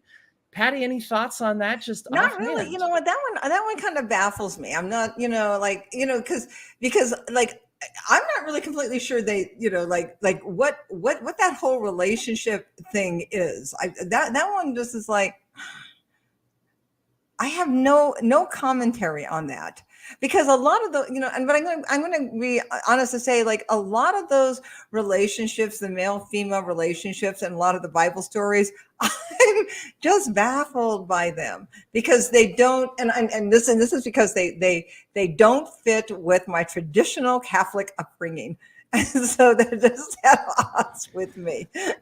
This is one that, like, I had to turn to, like, the internet, and boy, there's a lot of educated people that have a lot of different opinions about what's happening here. The fact that they're educated means that I take them all with some value, but ultimately, this is one the Holy Spirit's going to have to guide you through. Yeah. I think if anybody tells you with definity with definity, that's not even a word. Definitively, if anybody tells you definitively what is happening here, they're probably wrong, unless they know something that, like, is like new information comes forward. Look it up for yourself. For me, I'm okay with it. I obviously recognize that females can be in church leadership, regardless of what people may think they have read. We have a prophetess who prophesies. Even in the New Testament, we had that guy, he had 4 daughters. I forget his name, but they all ended up prophesying, or being prophets. Prophet's not a male only job. Right. It wasn't in the Old Testament or the New Testament. And anybody who's insisting that it is that today might need to brush up on their Bible just a little bit. As far as the relations goes, this is one of many sexual relations that God appears to condone outside of marriage. Now, God never condones adultery. In fact, within Isaiah itself, we have a condemnation of adultery. Don't cheat on somebody, right? But as far as if neither party is married and committed to somebody else, God seems okay with it, as long as everybody's communicating and being honest. And so that's just something, like I said, people should hash that out with themselves. It's a little bit of the Ruth and Boaz kind of thing. It's a little bit of the Song of Solomon thing. I won't lie, I'm a pretty sex positive person. But I'm not just like, I do think I think something spiritual is happening during sex. And so I do think there's a reason why we talk about like I do think there is such a thing as sexual immorality. So when I'm sex positive, I'm not like, it's all good, whatever, man. Like, I think there's absolutely harmful ways that people can have sexual relations, harmful ways that lust can take over your body. But I do think there are that our current kind of Christian only between man and woman thing. The Bible has some instances that maybe you just want to consider. I do think that it is, for some people, it's healthy. And for some people, it's not. And in the case of Isaiah, I suppose it was healthy for him to have this relation with somebody. And it's more than just about the sex. I mean, he creates a family from this, right? Like, there's a child. And even if they're not married, there's now a family dynamic there between him and this prophetess and this child. And that's something that he has to work out. It's not traditional. I get that. It wasn't traditional even at this time, but it was something that happened. People recognized that it was something that God wanted him to do, and it was done. So there you go. Yeah. And by the way, as far as like, just like, on the table with sex thing, because I'm going to give my parents props on this, is that my parents were extremely liberal on that, because they were the same things. They raised all of us to believe that, be very discerning with your body, like, but if, it's not about marriage, it's about your partner, and you can, don't just give away your body to anybody, but don't, it's not, if you want to have a committed relationship with somebody and you don't want to be married, that's fine. But your body, your body is to be respected. And that's how, so like Isaiah having this relationship doesn't bother me a bit, because, he obviously was in this committed relationship, he wants a child. It's like, yeah, I don't care. I mean, what do I care? It's him. He's not hurting anybody. She's not hurting anybody. Nobody's hurting anybody. I'm not going to help. Exactly. I think that's perfect. And people would argue that the child, like, I think that the child coming from this is an argument. It's like, well, aren't having two non-married parents who cares? A problem? Well, apparently it's not. Right? Yeah, no, apparently it's possible, right? Like now it's obviously it's good for people to have, like, this is not a condemnation of what we would call traditional marriage. If a man and woman with a child, there's nothing wrong with that. Yeah. All I'm saying is that it's not the right model for everybody, and that God and the Holy Spirit have wiggle room here, and to examine that wiggle room. I missed this from Ron, and I feel bad, and I hope, Ron, you're still watching, because he said he froze up. But I did want to say, he said, depends on how the child is raised. I was raised differently in a rural area than someone who's raised in an urban area. This goes back to when we were talking about kind of different pots and people being a little bit different. And then he also said this, and I love, it's impossible to categorize everyone as far as God is concerned. People are raised and taught differently. Exactly. When we collectivize people, we're actually collectivizing ourselves first and foremost. So we shouldn't treat people as the same. I like this, veganism in heaven. Thank you. Yeah, I know, right? Because are we going to be vegans in heaven? I mean, this is a, and I don't know how many people catch that with Isaiah, right? Are we going to be vegans? I'm glad that jumped off the page at you too, because it's just that brief depiction, but he's like, and the lions, and they're not going to eat meat; they're going to be eating straw because everything's fine. They no longer have to kill for food. Right. To me, like, so that's part of what's in heaven, and that's maybe the funnier part of this. Yeah. The other thing is, it does go to show that, like, there is a difficult balance here on Earth. That, like, we do have this look. When we see, like, orcas chasing down seals, Jamie and I were watching this video the other day, and of course we're rooting for the seals to get away, but I'm like, but they're hungry, right? Like I don't want the orca to die either, like that there's kind of a natural injustice baked into this world.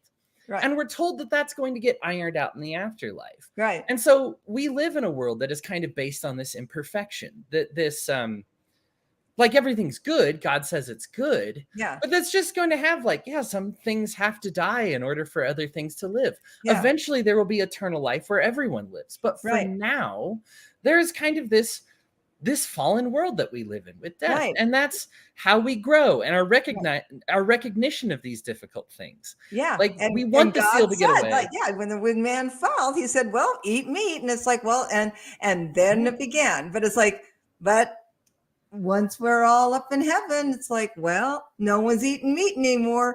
And does that mean us? And it's like, probably yes. Which means we're going to lie down with the lion and lamb. We're going to lie down again, and the animals aren't going to fear us anymore because we're going to be eating veggies. We're going to have the veil lifted from over our eyes, right? Yeah. To just be like, oh my, like, there's really not. Oh, we talked about this. Was this Titus? Oh man, but it wasn't Titus. Maybe it was Acts. Just how we're not different than the animals. And the more we try to say that, like, we're better than them or something, the further off we get from that. Like, we're just, please recognize that. And the fact that verse is there, and here it is again, to just be like, yes. And I'm glad you bring up the Garden of Eden, because what does God do? He kills two animals. He uses their coats. They eat the meat from those animals. They wear the fur. So God is aware of this kind of inherent problem with the universe, and it's okay for us to operate within that problem, right? Like, we shouldn't feel ethically great about killing these creatures, right? Like, but that God says, that's a for now problem. That's not a forever problem. And it's okay to just kind of navigate these systems of injustice right now as best as we can.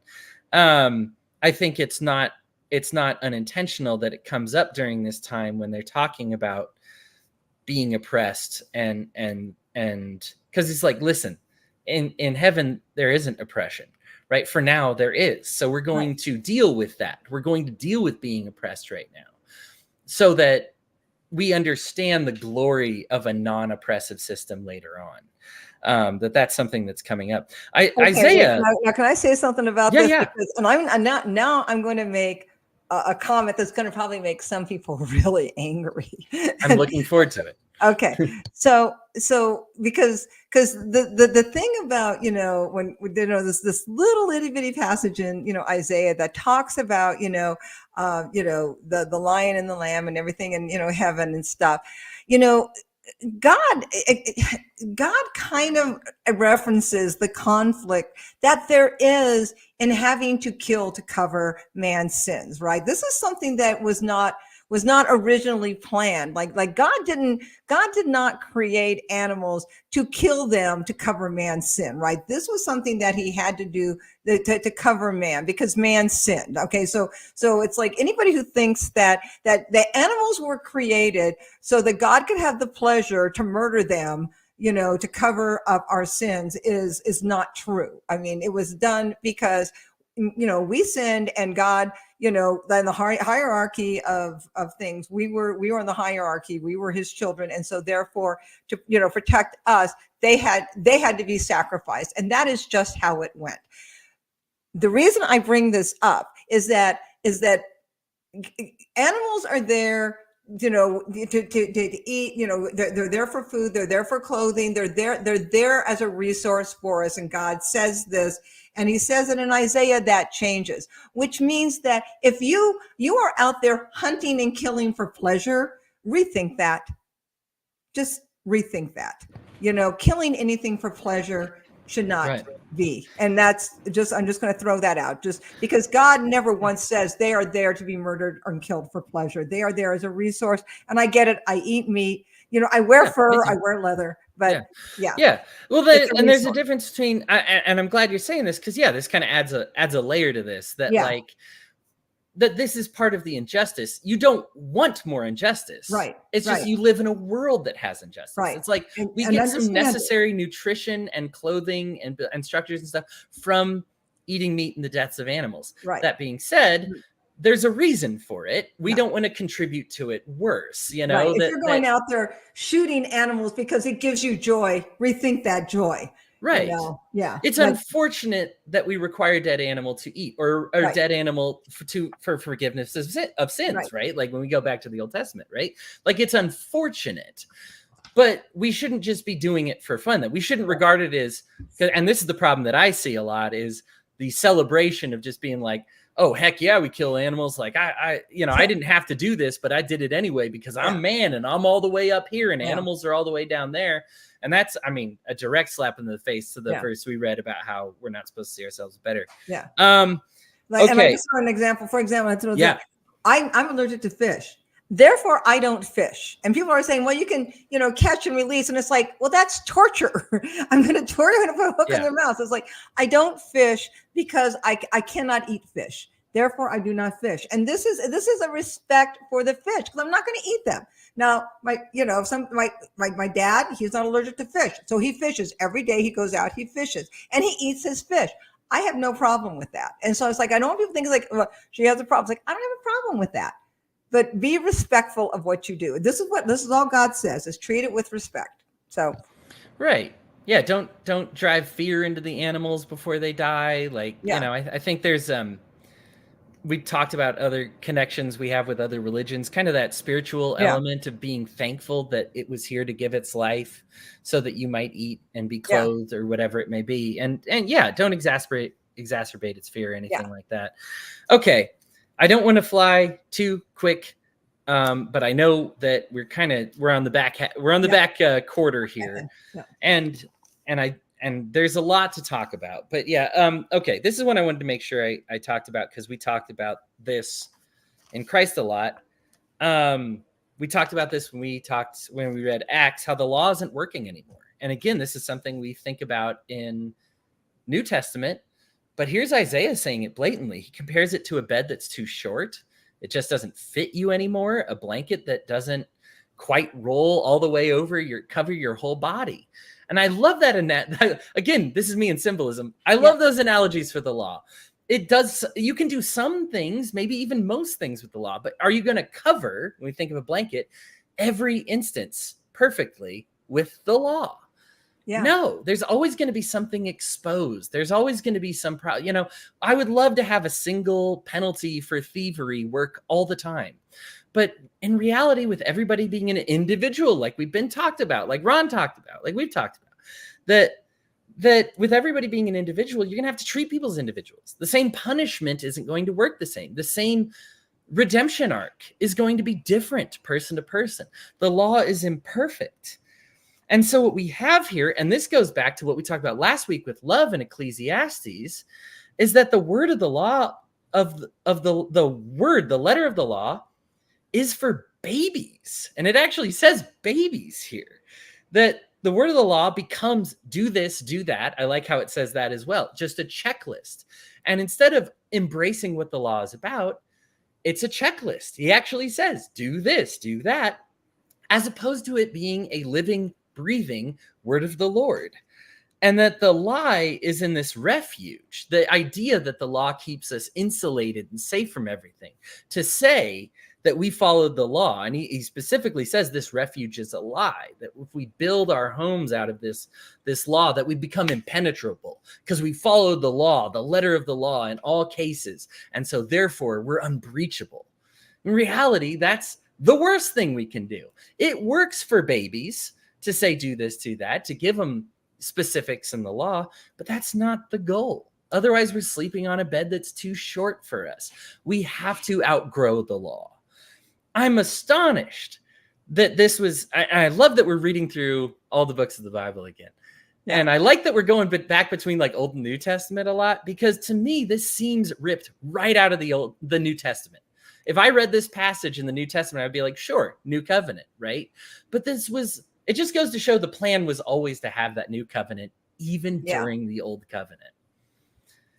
Your thoughts on that one? I guess that's about all I had. I just think it's so cool that it's in here. Well, no, you can just tell, but you can see the inherent problem with the law back then. I mean, you can see that they were just like already like, it's not working, people. We need something different. But he was already prophesying about Jesus and the Messiah, before he knew he was prophesying about him. This is the great thing about Isaiah, right? I mean, there's so much that he was prophesying about and talking about that he didn't know that he was prophesying and talking about. And one was the destruction of the law. Why? The law just wasn't working. And he didn't get that what he was actually talking about was how Jesus was going to come and he was going to be the fulfillment of the law so that we no longer had to follow it. Yeah. Yeah. I guess there's not really too much to add. It is just like, as you said, it's just cool that this was the plan from the beginning. And Isaiah was talking outside of himself. I actually wrote, I think like 3/4 of this book, he is talking out meta, like he's outside of Isaiah. He's either prophesying or predicting Christ. He's talking about Satan's origins, the Babylon destruction, Israel's destruction, or the apocalypse. And it's just like, and of course he's still talking about his current time period a little bit. In fact, majority of what we spent on is like current wisdom. But he spends so much time talking outside of himself that I find it to be like, I think this is why it's so relevant. It's included a lot in like the LDS faith and Catholic tradition has a lot to talk about with Isaiah, that I think there's a reason that Isaiah is kind of it's one of the more difficult books of the Old Testament, but it's also one of the more important ones. You'll find that like when you look at your little notes in the bottom, if you have a Bible that uses footnotes, a lot of throwbacks to Isaiah from the New Testament. Isn't it the most quoted? Most quoted in the New Testament is Isaiah. I would not at all be shocked. There are so many, and I wrote down a few of these, but just the fear of the Lord verse. There's a lot of verses that people would recognize, even non-Christians would be like, oh yes, I've heard that before. I think I know what that's from. So yeah. Okay. And then I wrote down the anti-drunk thing. Any comments you have about over drinking and why that's a problem, Patty? No, but I have a cat that I have to put on my lap right now. That's okay. Go ahead. He woke up from his nap, so sorry about that. I actually heard, and I was like, "Is Patty babysitting?" It sounds like No, a child. It's Alton. It's Alton. Alton, you're Alton. famous on this show. Yeah. It's Alton, and he just woke up. So well, good morning, Alton. I'm also in a kind of a mood when I wake up too. Yeah. But yeah, anything to say about drunkenness? I think the effects are kind of obviously bad. It's a moderation thing. Jesus drank. I'm not hiding that. Jesus created wine, and not only created wine, but created rather good wine. Yeah. There's an appropriateness there. Isaiah specifically kind of addresses the people that like wake up and start drinking and then drink before bed and then drink and drink and drink and are kind of never in a state of sobriety. Alcohol can have a very destructive influence on your life. I have actually never even tried alcohol. Are you serious? Yeah. And wasn't raised LDS or anything like that. I remember my parents would offer it. And when I was young, I'd say like the Teenage Mutant Ninja Turtles told me not to do it. And I really respected their words. So I didn't do it. And then I hit 21. I remember we were and then I had some bad experiences, like watching people like kind of be stupid while they were drunk. I wouldn't say like anything like super, like I didn't see anybody hit anybody or anything, but I was just like, oh, they're kind of dumb when they're drunk. That it just kind of turned me off to the concept. And I just kind of continued that through my whole life. So I've never actually had alcohol. I don't do it for religious reasons. Like I said, I recognize that Jesus drank. He could have created purified water, but he created alcohol. So like, I'm not against it on a religious grounds. I just think it's not for me. And so I just have kind of stayed away from it my whole life. But yeah. Well, I'm Irish Catholic, so I was teething on scotch. Okay. So, yeah. I mean, that's kind of like if you talk to any Irish Catholic, it's like that's literally they would dunk our pacifiers in scotch and give it to us. Sure. That's totally not a joke. Oh no, that's I've heard that tip for like how to get babies to sleep. Yeah. Wink. Don't give your babies alcohol, but if for whatever reason, there you go. I always say this about my parents. It's like, why were you allowed to breed? You were just the worst. Like that generation. Oh my gosh! But they were fun parents. Good. Nothing helicopter about them. The nice part is I'm looking through the back half of my notes here, and the good news is I think I've said like 3 or 4 times, oh, this is skipping ahead. So the good news is I've actually talked about most of these already because we skipped ahead. So thankfully, I think we're okay on time. Okay, the people wanting bias reinforcement. This is a big part of why I believe, again, it's hard to keep track of which is he predicting? Israel falling apart? I think this is Israel falling apart, but talking about how the people show up and they want the preacher to preach what they know, what they are sure of, what they don't want to be challenged. And the issue is that that's not good for people.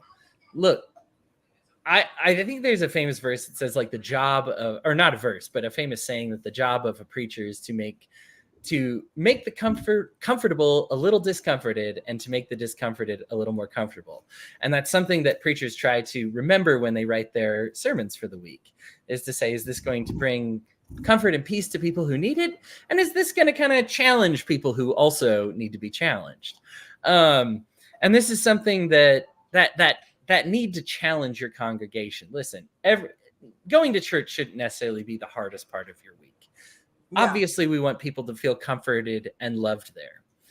But giving into people's biases is not the way to do it. Right. That showing up and just regurgitating what people want to hear. I find this the issue with a lot of megachurch pastors. Yes. Is they know their audience so well, they know what their audience wants. They know how to get their audience's money, and they know what to say to make all that happen. And as a result, they never end up challenging their audience. I've seen profound exceptions to this, which are really cool. When somebody gets up, and I remember somebody saying, like, how many people here think that Jesus was white? And it's a conservative white congregation. He's like, I don't think he was white. I don't think he was black. I think he looked like the people, because Jesus was like the people. And it shocked these conservatives, but I was like, man, that's good that they got a little dose of just being like, he probably looked like all the people around him, like, and that's a good thing. And I think similarly, if you have like, if you find yourself in like a progressive church, that once in a while, it's okay to kind of be like, hey, listen, there is such a thing as sexual immorality. Like we were talking about earlier, there is such a thing as drunkenness, and, and that's something that we need to think about. My uncle and I were talking about this poll recently that showed that, like, there's a lot of sexual immorality and from progressive church leaders, because they kind of see sex as whatever, and they end up sleeping with married women or something. And it's like, so there's some, I don't want to make this, because I think we've gone pretty hard on the conservatives on Isaiah, and Isaiah, I understand why. Isaiah is a very progressive book of the Bible, so I get why that's happening. But I do want to say that this is a challenge for everybody. Whatever you think your congregation is, don't just feed them biased information. When Paul is writing his epistles to the church, he's certainly not asking them to tell their people all what they want to hear.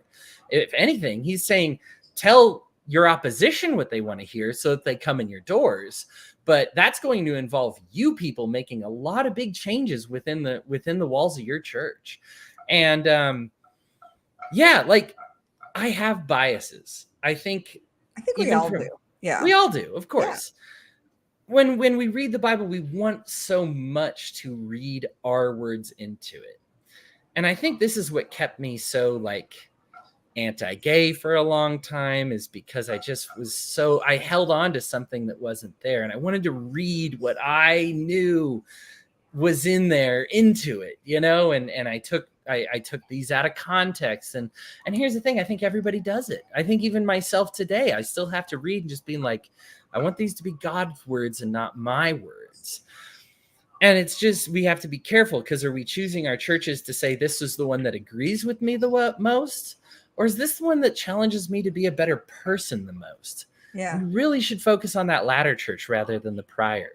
But go ahead. I saw your eyes get wide when I talked about bias reinforcement. No, because, the truth is that we all see confirmation bias. I mean, it is what it is, like it or not. I mean, you're not going to go to a church that makes you uncomfortable. That's just a fact. I mean, that is just a fact. You're just not. I mean, so and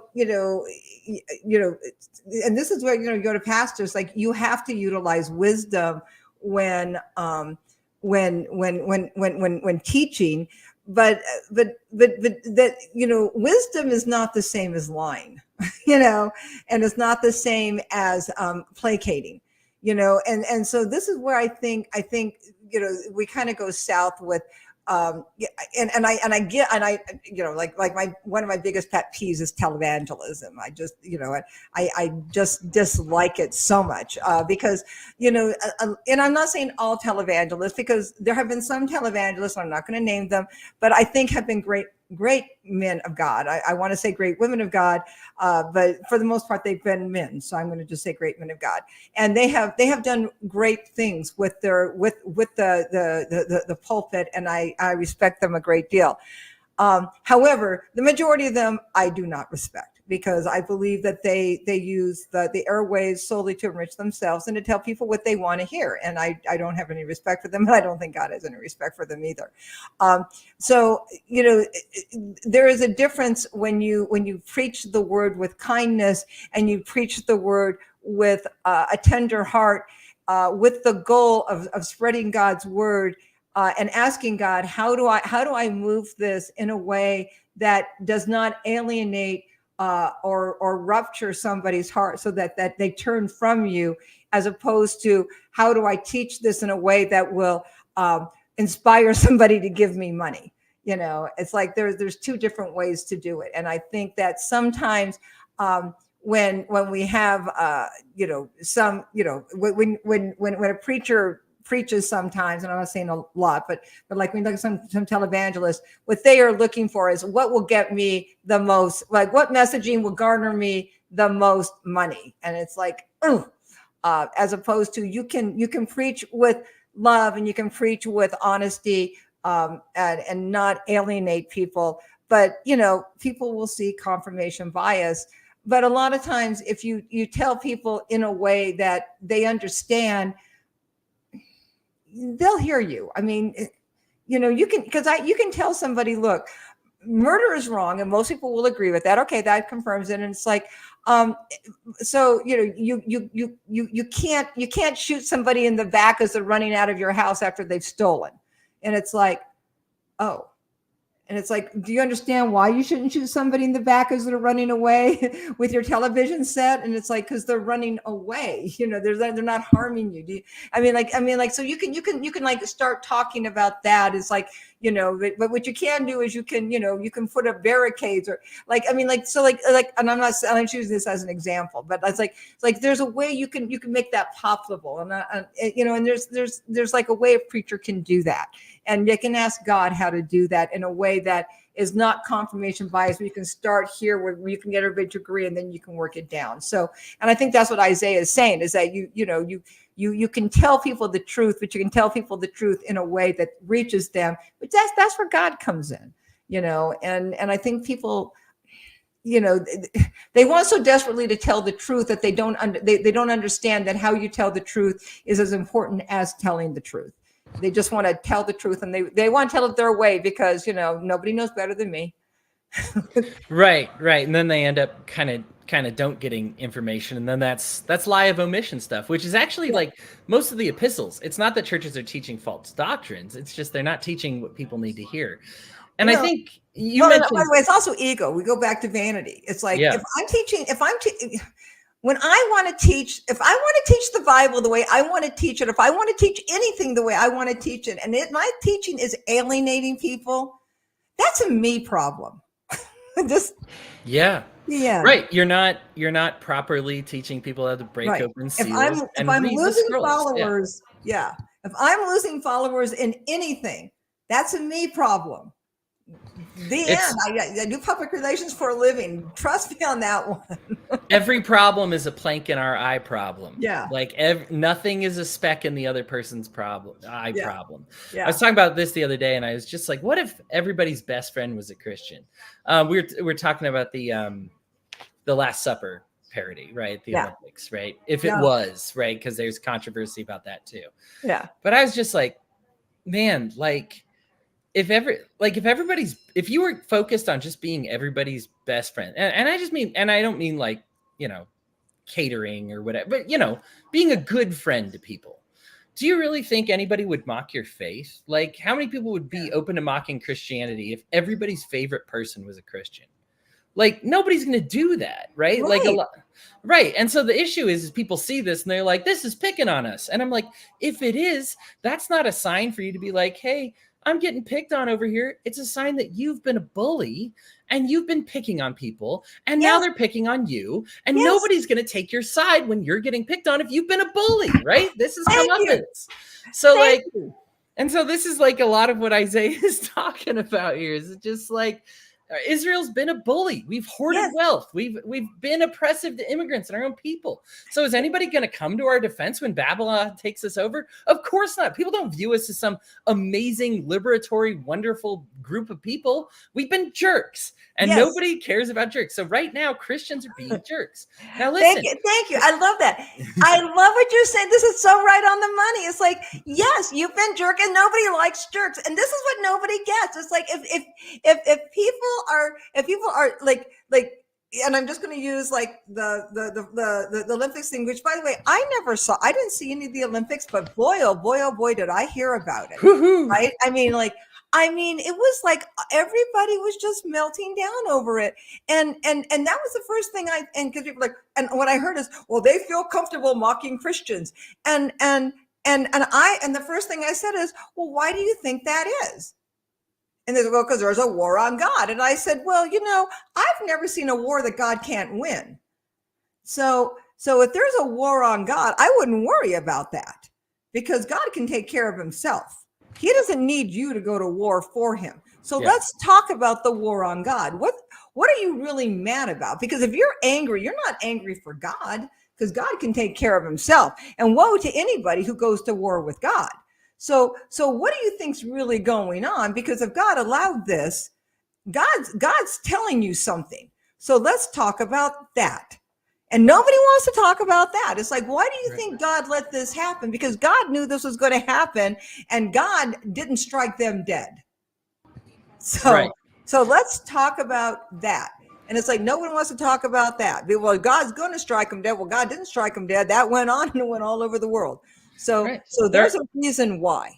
We're all up in our feelings right now about getting hurt, and we are unable to see how we have hurt others. Think about how mild this bullying is, by the way. Yeah. It's a painting. It's not in the Bible, I know that's the thing. It's like the first. You understand that the Last Supper thing, that was not it. That was a secular painting.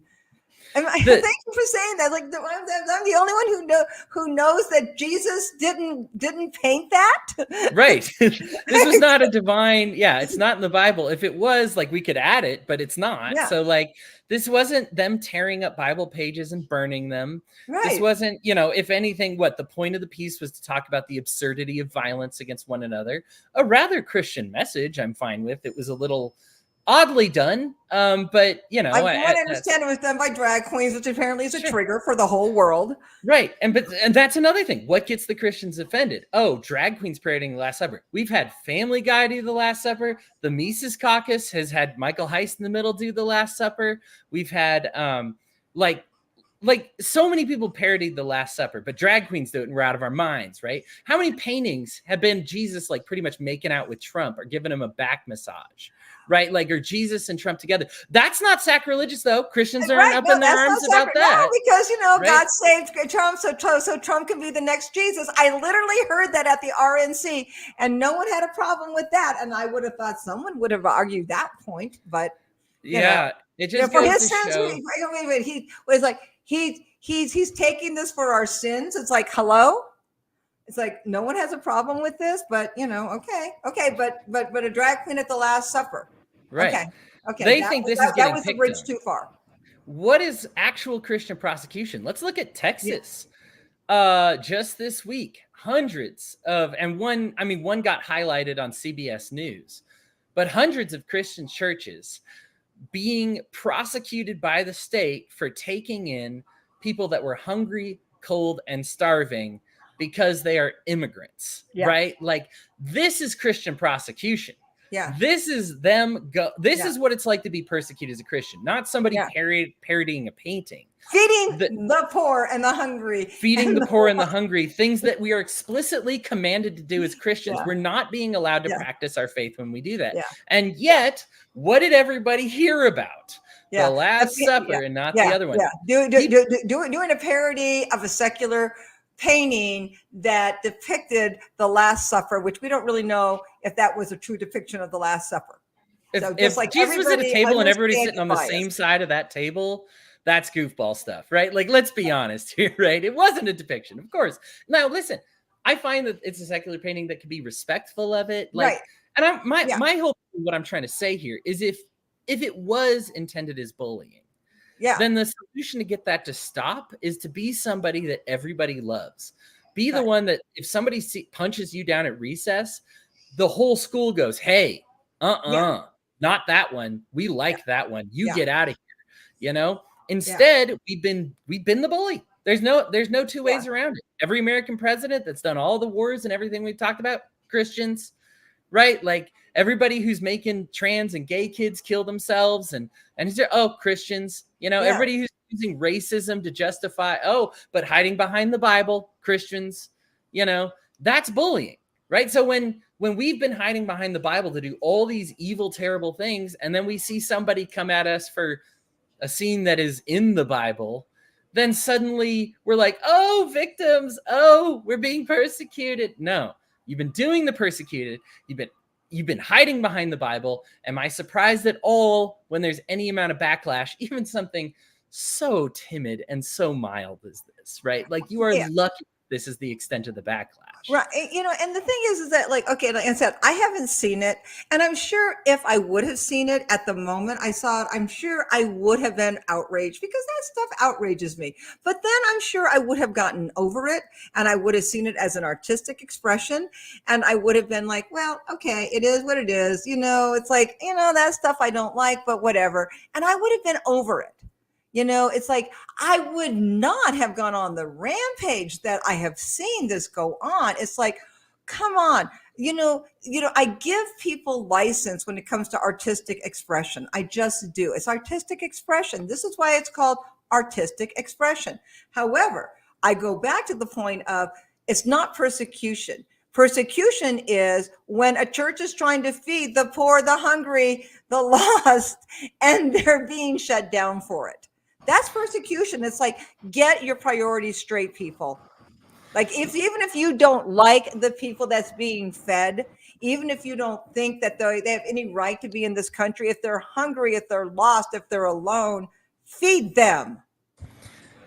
This goes back into what we were talking about with the biases, but I love, and when we read Titus, we talk about being temperate, right? Yeah. And I probably should have brought this up then, but heck, I'll bring it up now since we're about done.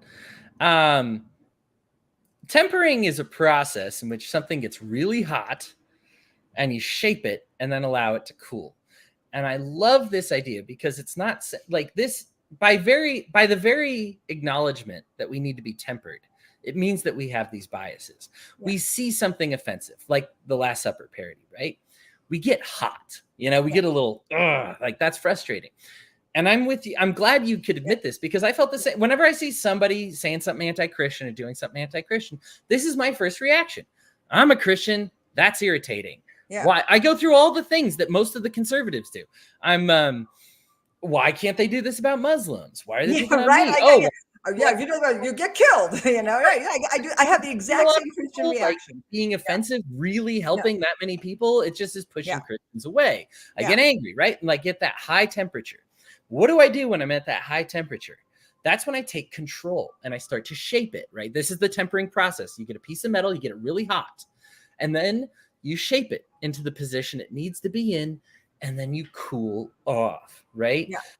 Paul is not saying never be offended, never get angry, never whatever. He's saying shape that, right? Get control of that.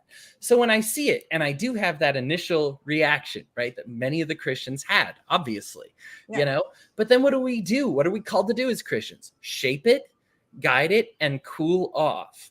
And so when we cool off, what shape are we in? Are we in something constructive, or are we in something destructive? And some people just stay hot, right? They're just a pile of muddy, hot metal, and that is completely worthless. That will never be a tool. I mean, there was the biggest, what I saw the most interacted with reaction to this was calling for violence against people who would do this to Christianity. They said, well, if Muslims do this with Muhammad, then Christians should be able to do this with Christ. Oh, for God's sakes. And it was an American politician that did it, over 500,000 views or whatever, and just caught fire, and everybody was, and of course, a lot of backlash against it, but I'll let you guess the faith of the people who supported it. Of course. Christians, right? Like, stop, man. Because it's like, we're tired of being walked on. We're tired of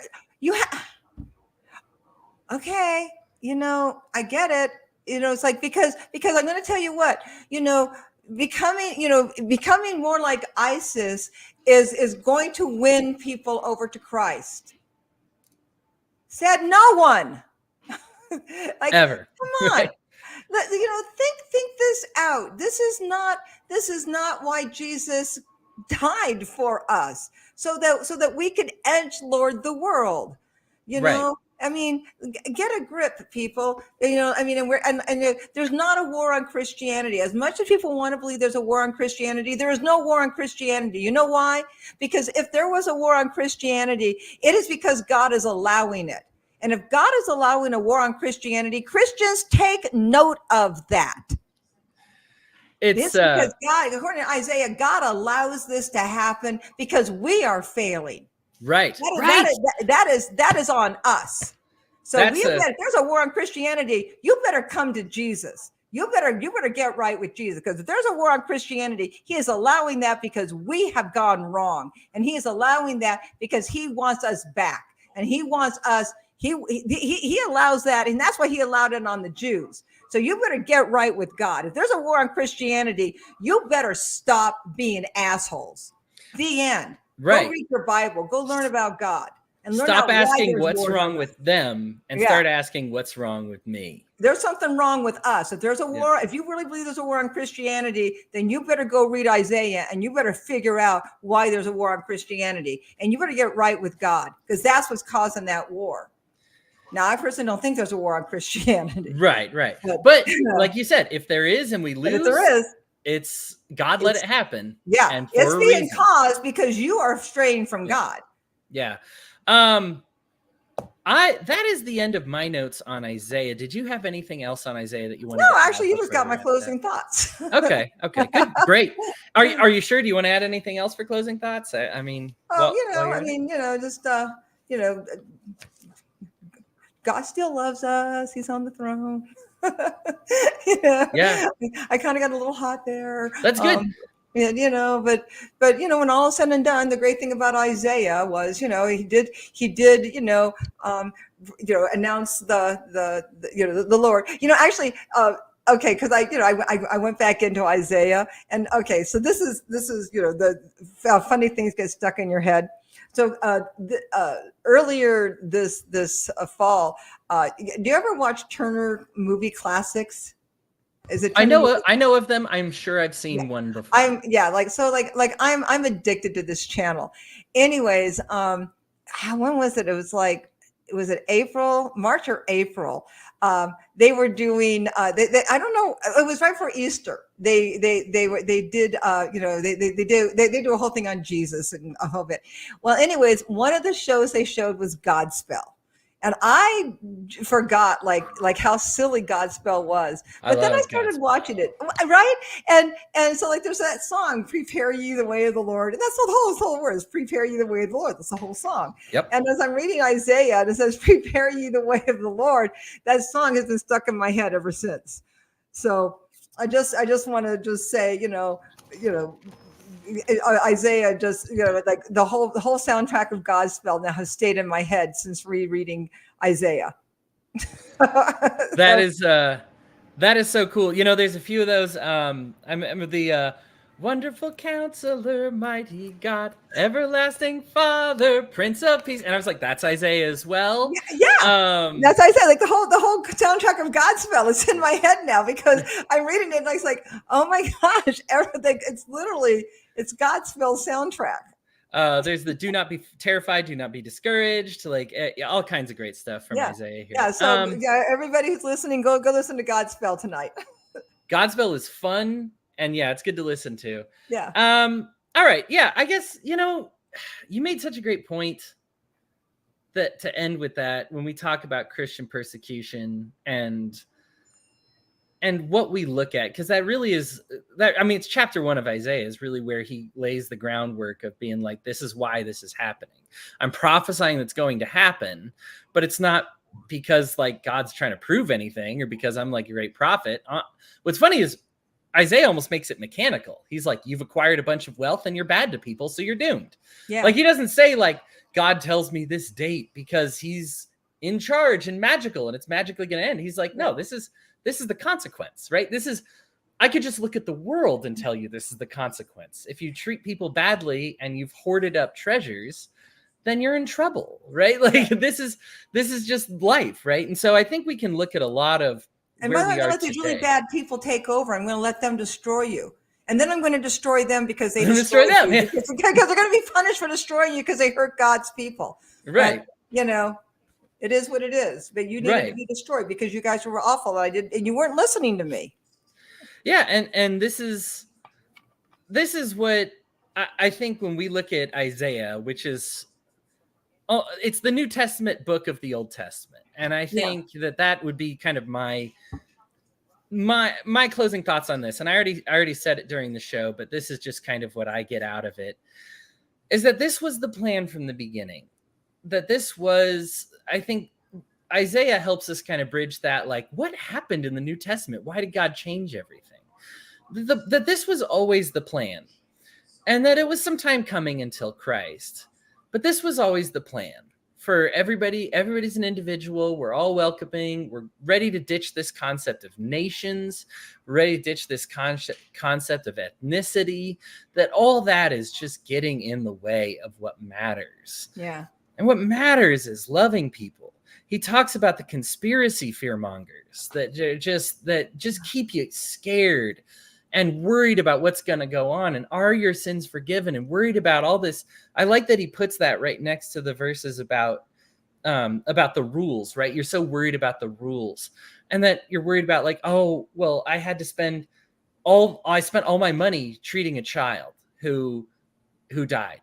Now I don't have the money to do a sacrifice to forgive the child who died because they were too young to believe yet. And now I'm worried about their eternal soul. And if that's what's got you tripping, you really don't understand. Like, Isaiah had a problem with that, right? Like, you're looking for all these check boxes. Your child is going to be fine, right? Like, every knee shall bow and every tongue will confess that he is God. And if your child didn't get that opportunity now, it means it's coming later, right? Like, don't be scared that your child is in hell. This is what the conspiracy fearmongers are doing. This is what all the rest of them are doing, is creating this fear of hell, of damnation, of burning, of, like you talked about, Patty, of the war on Christians and the persecution of the Christians. Fear, fear, fear. And what does this fear make you do? It makes you retreat to the rules. It turns you into a baby, as Isaiah tells you, that you're sucking on that pacifier of these rules, of just saying, oh, I'm scared. And what do children do when they're scared? They run under their blankets for the lightning storm, as opposed to braving the storm.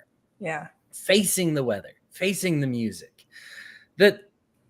I've really been challenged this last week, and I don't know if it fits with Isaiah, but I'm going to make it fit with my closing thoughts. It fits with Isaiah. But that the plank is always in our eye. And I know I said that with what you talked about early, but I'm ready for this to be like a major component of my faith now. To just say, when I look around and how many people are going to be atheists because of the display at the Last Supper, I'd wager not a single person looked at that and actually lost their faith in God because of the display. However, how many people saw the oppression of their parents, or the way Christians treated immigrants, or the way Christians treated gays, and lost their faith in God? Yes. Millions. Yeah. Billions. Yes. So therefore, where's the plank? Am I worried about the atheists? That's a speck. Yeah. The Last Supper is a speck. Yeah. Right? Even if they were killing Christians, speck. Because why are they getting away with it? I mean, as Paul would emphasize in all of these epistles, your neighbors should love you even if they're not Christians. These early Christians all of them got martyred except for Paul, who died in exile. And what happened when they got killed? Their church grew. And these are people that were sent to places where they might not have known the language, the customs, anything. They were so and yet they became so beloved by their community that when their community saw their own government execute, or somebody, or bullies, or whoever they weren't all executed politically, but whoever killed these people, they expanded like a hydra. You cut off one head, two more grow. That's why the government actually stopped killing these people. They're like, we keep putting them in coliseums. We keep feeding them to lions. And what happens?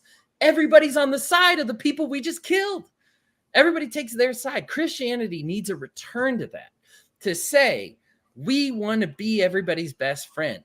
We want to be the person where everybody sticks up for us. To say, when there's going to be an offensive display against Christians, to say, hey, listen, I might not be a Christian, but I love some people who are, and I'm not going to let you do that and offend them that way. Yeah. If we want to be that beloved, that's on us. I can't control everybody else's heart and what they're going to do. If they're out killing Christians, then they're going to kill Christians. Not my job.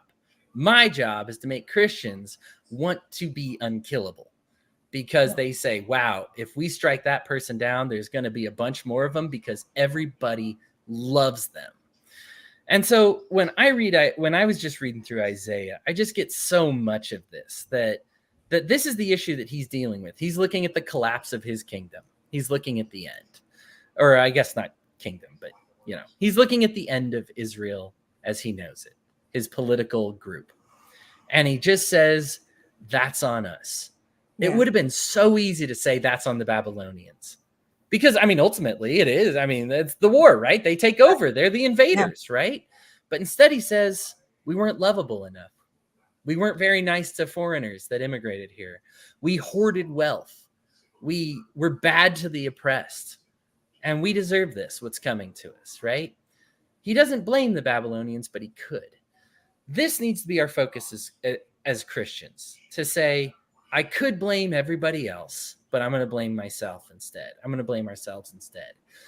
We've been treating it like a PvP battle, and it's a PvE battle. This is all a battle against this natural injustice we also talked about in Isaiah. This is not a battle against others. It's a battle against ourselves. Paul wrote the epistles to Christians. He didn't write the epistles to Romans. He didn't write them to Indians. He didn't write them to Ethiopians. He didn't write them to Grecians. He wrote them to Christians, because it's not them who needs to change. It's us. And if we change, everybody else will change with us if we're doing it right. And that's how you know that you're really in the right place. Are you a televangelist who's just knows the right message to say to everybody? Or are you challenging somebody to really start a revolution that doesn't find the people that already agree with you, but makes more people want to agree with you? Patty, thanks again for joining us this week for Isaiah. I know we went a little over, but Isaiah is huge. It's so big. It's so big. It's so big. Yeah. I got Jeremy here for the last part of it. Jeremy, who I love. This part of it also applies to Sodom and Gomorrah. Any Christian who thinks it happened because of magays is completely naive and against the spirit. Yeah. We get told why Sodom and Gomorrah happens in the Bible, and Christians choose to ignore that anyway. Yeah. This is love the gays, guys. Love is your job. I think, Patty, you said this. Love is your job. Worry about your job. Right. God will take care of the rest. If people are mucking up and doing something they shouldn't, great. That's their job. Yeah. God commands us to love each other. At no point does he tell me to judge others and to be God in his, while God's busy in heaven. Patty, would you mind taking over and ruling the earth and making sure that you make everybody responsible? Just tell everybody what their sins are, because I'm a little busy. It's like, didn't get that charge. I don't think anybody else got it either, but I was told to love other people. So I'm going to stick with that one. Right. That's our side, That's my charge. People quote like the time to love, time to hate, time for war, time for peace. Look, you're always on the time to love, time for peace side, right? Yeah. Other people are going to do the war. That time will happen. Yeah. You're not the person who has to make that happen. Everybody always quotes the time for hate, time for love thing as though like it's ever our job to hate. No, the time for hate. People are so excited to hate. I get to hate. Right. I found a verse in the Bible that I think I could do it. I get to be an asshole. Right. Don't treat people like crumbs, or the creator might come around and handle business. Routine message, very consistent throughout the good book. Yep, I would agree with that. Well, again, Patty, thank you so much. If you are listening right now, again, this is yet another episode. I know I say this every time. I guess I shouldn't say episode. This is yet another Bible study where we've had the people who stay, and the number only goes up as we I do not understand that. I got to be honest with you. I do not understand that. People tune in for the first 15 minutes and they want to stay there for the whole 2 hours and 30 minutes. So I'm always baffled by that. I appreciate it. Still here. If you're listening, we are ever growing. It feels like every week we gain a new person or two that adds an interesting dynamic to the community. But we welcome all faiths. We've been having some really great discussions. If you are interested, especially in current events, like if there's just something that's on your mind or something in your personal life that you just say, I'm struggling with this, I'd like somebody to talk to, please join us again in the description of this this, I don't know, show, this Bible study, you're going to see an open invitation. The link does not expire to the Love First Christians. We would love to have you. Next week, we will be studying the concept of forgiveness. I'm looking forward to that a lot. Believe it or not, pretty big when we talk about Christianity, that forgiveness is a pretty core component. So that will be fun. And then the week after that, we're going to be discussing the Gospel of John. I'm excited to actually be doing one of the 4 Gospels. John is John's a biggie. John's one of the more the most offbeat of the other of the 4 of them. So Yeah. that'll be a cool one as well. It's a little more poetic, and I like that. Anyway, So yeah, physician, right? He was that's the doctor one, right? Luke's the doctor. Luke's the doctor. Doggone Yeah, it. it's okay. No, John's the apostle. So John's the one who was there when some of the others weren't there. So you get a few extra stories. And actually, Paul is usually not all that poetic. I have to assume he learned the poetry while he was like in exile or something, and felt like flowering it up a little bit. Some people are all about fortakeness and not about forgiveness. Just yeah. The Spirit is reciprocal, right? There's a lot of giving that. We'll talk about that. If you want to be part of that, please click the link. Join. You're free to join. You're free to be on the video and everything. The more, the merrier, as far as I'm concerned. But yeah, Patty, again, thanks for showing up, and I will see all of you later. Bye-bye.